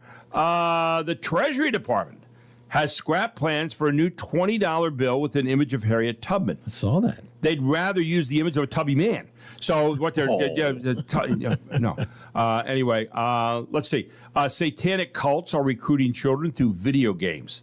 So don't let your kid play Sonic the Hedgehog. Okay, don't let him get in. No, the Hedgehog. Yeah, not the Hedgehog. Not it at all. Let's see. According to a new poll, 95% of Americans believe we're facing an affordability crisis. Hang in there, friends. The ballroom will be finished soon. All right? It's so bad that Taylor Swift almost had to move her wedding to a smaller venue than Madison Square Garden. It's terrible. I mean, what you have to go through. Yeah. Pringles now sells flavored hot dog buns in a can. Sorry, Bald Eagles. America has a new national mascot. Okay. Senior citizens are taking parkour to improve their balance, which is why the person in Medic Alert ads now says, really. I've fallen and I can get up. Okay, I've fallen and I can get up. There you go. Let's see what else we have here. Let's see. A Dolly Parton musical is coming to Broadway. Yes, the Big Apple is getting a pair of melons. So there, what you have, you can read into that if you'd like. Let's see. I'm sorry. Superman star David Clarence Sweat turns 33 today. Whenever he wants privacy, he puts on glasses and no one recognizes him. That's what happens. It worked really well. A woman named Kelsey Fendler rode a boat from California to Hawaii by herself in a record 43 days. Probably to tell a man he was wrong about something. Probably the reason. And finally, two final things. The college football player to watch this season could be U.S. freshman receiver Booby Feaster. I've had my eye on him for years, ever since he stole my Reddit user handle. Okay, Booby Feaster. Yes. And finally, World Cup fans are blaming the quote-unquote Trump curse on the epic flameout of the U.S. men's team. And Trump is blaming the Obama-Biden curse. So it's getting passed on down the line right now. So we'll wait and see how that all turns out. That is news you might have missed. So let's talk a little health news. The number of people using this GLP, GLP-1. Weight loss drugs and all that. Yes, it keeps setting records. 1 out of 9 Americans takes GLP-1 drugs, according to a new Gallup poll. That 11% of the roughly 5,000 adults surveyed is a staggering rise from 2 years ago, when 3% said they used the weight loss medication. 68% said they took a name brand drug such as Ozempic or Zepbound, while 19% said they took compounded drugs unapproved by the FDA. The usage reaching a new high as obesity rates decline, falling to 36.4% from a record high of 39.9% in 2022. The year after GLP-1 medication, Wegovy, was first approved by the FDA to treat weight loss. Lillian Wu, Fox News. So that's only about a 10% drop. Right. I guess it's better than nothing. Yeah. Yeah, but a lot. It's one of the hottest things in America, these GLP-1 drugs. Yep. And so there it is. Coming up next hour at 8:35, Congressman Scott Perry from the 10th Congressional joins us to talk about this Iran negotiations breakdown. Can we ever trust them?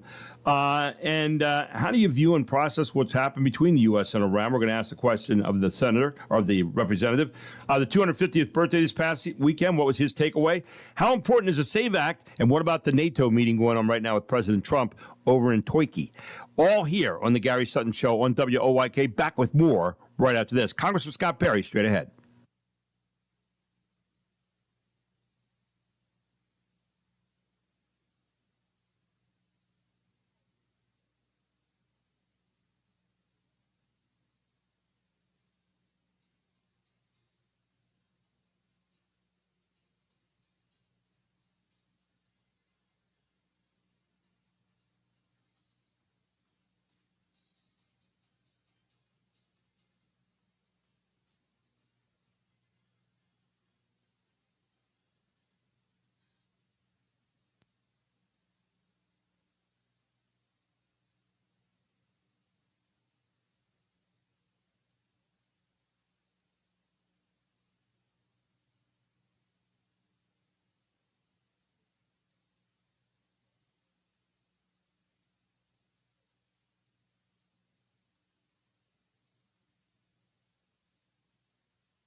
Welcome back to the Gary Sutton Show. Here, our final half hour. Is that possible already here on a Wednesday morning as we have some good energy music here coming back, Mark? It's Ace of Base, Beautiful Life. Yeah. And I have one more song from one more bumper song 96. from 1996 after the next break. And then we say bye-bye. That's it. Then we're dumping it for a good. Did I sound too happy? I didn't mean. To be honest with you, I'm a little happy too. Yeah, I know you are. You've even said that. You normally, but you know what? Neither rain nor snow nor sleet. That's true. Nor whether we like it or not will stay us from using some of this music. That's it. Sometimes. Variety counts. That's right. I mean, we have variety is the spice of life. It is. With that, we turn this morning to Congressman Scott Perry from the 10th Congressional District. He gets a lot of variety in Congress all the time. Good morning, Congressman. How are you? I'm well, sir, Gary. Good morning. Good morning. And, there's a lot of variety just in life in general, right? There are ups and downs every day. And not always the spice of life, we might say. We met this morning with the presidents in Turkey for the NATO summit, and we met this morning with the idea the president said that, hey, Iran, we're done with the deal right now. I don't know if we can ever trust them. They're bad people. They're evil. This whole Iran thing keeps going back and forth. And I guess my question for you this morning, Congressman, is can we ever trust Iran in anything here, in any kind of deal that we make? It almost seems to a lot of us that, it's fool's gold to try to do that. Maybe we forced them to do some things so far. What's your analysis of this whole thing to date?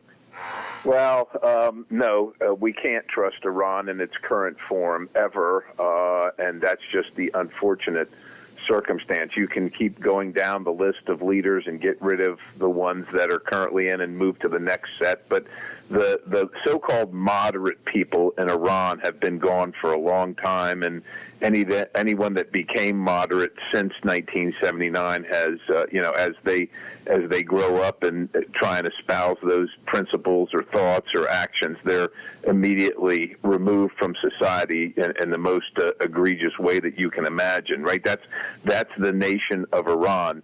And my analysis is, and I haven't been able to confirm all of this, but is that I think the president was probably given some poor intelligence regarding what Iran, the people of Iran, not the government, but what the people of Iran would do once the government was enfeebled, once it was weakened and put on its heels. The people have not risen up. I think that was the expectation, and so here we are.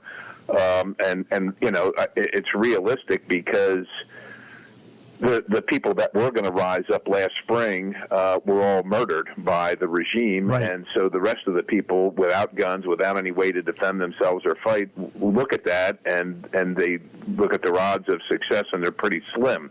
And so they're used to this kind of life, and it's better than not having a life at all, I suppose, is what they think. So that's the circumstance that we now have found ourselves in, and it's a difficult way. It's a difficult box to get out of. I think if we can just continue to isolate Iran and keep the Strait of Hormuz open, that's going to be a reasonable final outcome of this situation. Iran is always going to have to be monitored. They're always going to have to be threatened with destruction and annihilation, because even as you negotiate with them, even while you're at the table, they're shouting and chanting "Death to America." Right. I mean, so we're not making any headway, so to speak, on the basic foundational tenets of, do you want to live in a society where we disagree but we can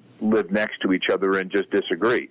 Iran doesn't want to do that. Iran still wants to eradicate the United States, Israel, and quite honestly, every other country that doesn't live under Shia Islamic dominance. That's their goal, is we will all live under Sharia law. And I think it's hard for us with our Western minds, and we look at, the right and wrong of thing and what makes common sense.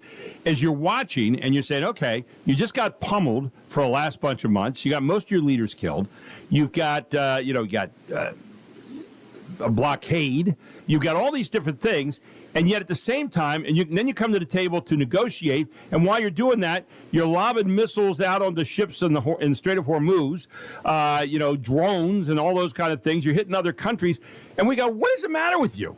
How in the world do you think like that? And yet their mindset, as you described in the beginning here, is altogether different than anything that makes any kind of common sense to us, right? That's exactly right. We, as Westerners, tend to assign our value system on the other people we meet, and we should not do that. We do that at our own peril. They have a completely different value system where being killed for the cause of Allah is actually something that is not only acceptable, it is sought after in their country. We would never strap plastic explosive onto our children and send them into the market. But they will do that for the glory of Allah. And that's the difference between their society and our society. Theirs is one of a culture of that glamorizes death and barbarisms, and ours left that a long, long time ago. Let me ask you this question, Scott, and I think this is really important. Are we better off for our involvement? I know there's a lot, and I don't look at this from a right and left thing. I'm looking at it from a common sense as an American. A lot of people say, well, President Obama had an agreement with them and things were okay. And yet at the same time, here was a country that was still proxy to how many different terrorist groups stirring up stuff all around the region there. So things weren't okay.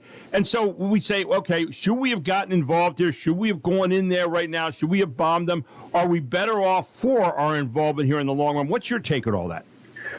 Well, a couple different things, Gary. I mean, I guess if you're okay with Iran killing American citizens for decades and decades with impunity, then you can say, everything was fine. But it's not fine for the families that lost their loved ones, and certainly for the people that were murdered by the Iranian regime. The question really is the second point is at what scale? Because it's bad enough the onesies and twosies or the thousands and tens of thousands. When it turns into millions and hundreds of millions, delivered by nuclear conflict, that's a whole different circumstance. And somebody had to do something about it, and no one was willing to. So the question really is the timing, not really whether it had to happen, and as much as when it had to happen. And of course, that's all up for debate right now. At the end of the day, look, I think this should really be handled by most of the people that are most in peril, which is the other Arab nations, especially the Sunni ones. As much as the Shia Iranians hate us, American Westerners, Christians in particular, they also hate the Shia, and there's a bunch of Shiite populations around them, and they should be involved in this. But everybody has been willing to let America do it while criticizing America. At the same time, they're very thankful that America has been willing to do it, and they're also trying to do business with Iran at the very same time. So there's a whole lot of duplicity here. These other nations refuse to step up, and it's at their peril much more than it is at our peril. Once again, the United States continues to do the work that the rest of the world needs to have done but refuses to do. You just hit a point that I wanted to ask about because, as I look at this and try to look at it objectively as just an American citizen, one of the things that we have, I don't know that we've spawned it, but it's been spawned in the world, is this idea of dependency. Of course, the president in Turkey talking to NATO right now, which has been dependent on us for a long time, and what the president's trying to do is get people to assume their own responsibility there with NATO, and they're doing some more of that. They're actually putting some more money out there right now for some of the things that they need militarily, and I think the president has pushed them in that regard, but also try to push other countries to say we should not be the country that we have to look to do all the work independently while you're dependent on us. And that seems to be a major problem right now, this dependency, not only in the Middle East, but also in NATO and other places around the world. Your thoughts on that? Well, that's exactly right. Look, the president is holding these people accountable. They haven't been used to it since World War II, and so they don't like it. But Americans can ill afford this into perpetuity. I would say that's part of the reason that we're $40 trillion in debt now, is because we keep on supporting these other countries, and while they take advantage of us. And it is long past time for them to be able to defend themselves. We did it at the time because, as you recall, after World War II, all these countries had been essentially their economies had been destroyed for decades and decades. You had to rebuild Japan. You had the Marshall Plan in Europe. Yeah, you had all that. Yeah. But this is 60 years, 70 years on now. Right. It is time for them to defend themselves and quit depending on America, so that American can focus on what's good for Americans. And yeah, we're willing to help, but we shouldn't be. This is in their neighborhood. This is like us, having some kind of military conflict with one of our geographical neighbors and demanding that Europe, send all their troops and all their wealth to defend us. They wouldn't be bothered. They couldn't be bothered. Right. And I think we need to realize that. We want to do the right thing. We want to be helpful as much as we can, but there's a limit to our capabilities, and we have long since surpassed it. Where do you think this ends, this whole Iran situation? Do you see that? I mean, the president obviously frustrated right now. He's at NATO. They're trying to build up NATO. And he said, hey, I don't want to deal with these people anymore. They're just, they're terrible at sitting down and actually coming up with some kind of deal. And as we kind of circle back to where he started, can we really ever trust them? And so, the president in his own way saying they're evil people, they're bad people, and all this kind of stuff. But where do you see this ending in the long run from your vantage point? This is in the long game. There's only two choices here: either Iran exists as in some form as it currently is, as a rogue nation that seeks to destroy every other nation on the planet, or there's going to be regime change. Now, how that last one happens, I'm not really, that could be a number of different ways, but those are really your only two options. You're not going to deal with them as they currently exist and get a different outcome. So we either accept something similar to this, and like I said, this is where if you can keep the Strait of Hormuz open and isolate Iran and just let them do their thing, killing their own people and all that stuff in Iran, that's probably one option. The other option, unfortunately, is the leadership in Iran has to be completely eviscerated and changed, and that means somebody's gonna have to go in there, not just air power. Somebody's going to have to walk the ground and take these people down, and there's a huge unwillingness to do that, understandably, because it's going to be very costly. Congressman, we're going to come back with you in our next segment. I want to ask you about our 250th birthday this past weekend. Yeah. What your takeaway was, and what your take is on patriotism. What is patriotism in the present day? Also, the importance maybe of the SAVE Act, and maybe a little bit more about the NATO meeting. But all of that next with Congressman Scott Perry here on the Gary Sutton Show. I do want to remind you that coming up this afternoon at 4 p.m., Thomasville Country Auction is having a sale. That's exactly right. A big sale out there this afternoon. And what do we have going on? Well, we have an estate sale. Crocs, Longaberger baskets and pottery, Christmas decorations, Santas, Princess House, tie beanies. Boy, when the last time you had a tie beanie baby?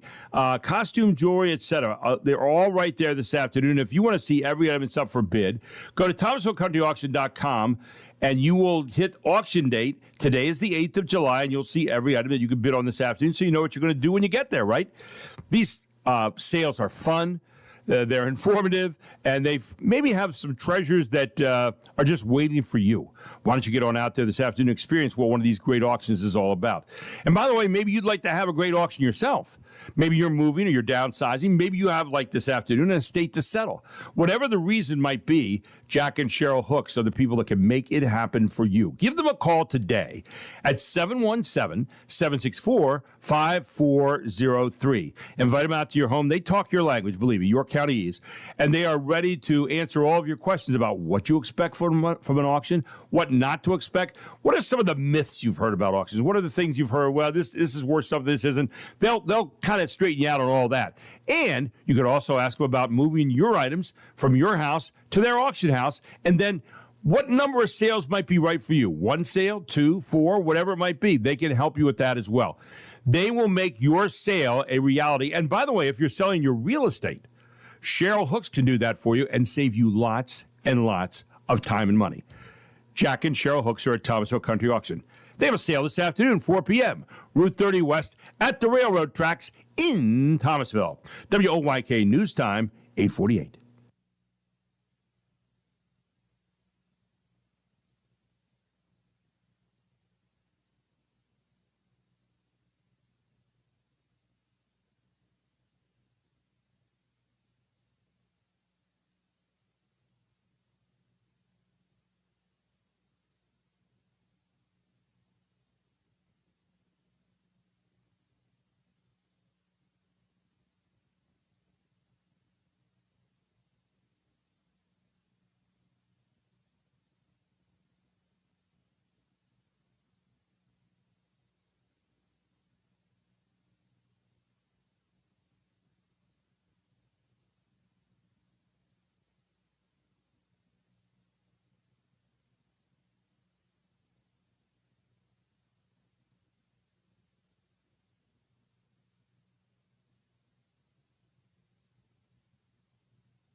And welcome back to the Gary Sutton Show here on WOYK as we come to you live from Wellspan Park here on a Wednesday morning. And we check back in with Congressman Scott Perry here. Congressman, this past weekend, the 250th birthday of our country, our Declaration of Independence. And I've been asking our guests this where I was talking to Jeff Coleman earlier, and I wanted to ask you, what were your takeaways from this last weekend? And in the present day, in 2026 here, what is patriotism? I mean, you've served our country. You're a veteran.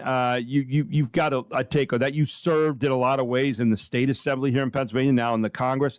But as you look at this, what are your takeaways from the 250th birthday this past weekend? And what is your look at patriotism today here in 2026? Well, patriotism, like a lot of things that are kind of we would consider traditional in America, is under assault, and there's a certain portion of our community that wants to redefine everything, and patriotism included. We will likely serve with an individual from Philadelphia who will replace Dwight Evans, who has denounced the founding documents of our country and essentially our country itself, and that to many people is now seen as patriotic, and it's frustrating and disappointing to me. We never said we were a perfect country. No one's ever said that. As a matter of fact, we're seeking a more perfect union, a more perfect country, but we know that we're not perfect, but this is still the best place on the planet, as evidenced by all the hordes of people that come from every country on the planet to be here legally and illegally, right? So we're gonna have to defend it, but it's not just that you made it 250 years. I mean, a country isn't like a person that, when your heart stops, you're done. A country's heart is its people. And you're not just celebrating making it to 250 years, but you're celebrating that you made it to 250 years under the principles that were set forth by the people that set this whole thing up. You're also celebrating that, and that itself is under direct assault. Much of my time in uniform was spent focused on our enemy, which were communists and socialists. And now you have people literally running and winning seats in office at all levels under the socialist banner.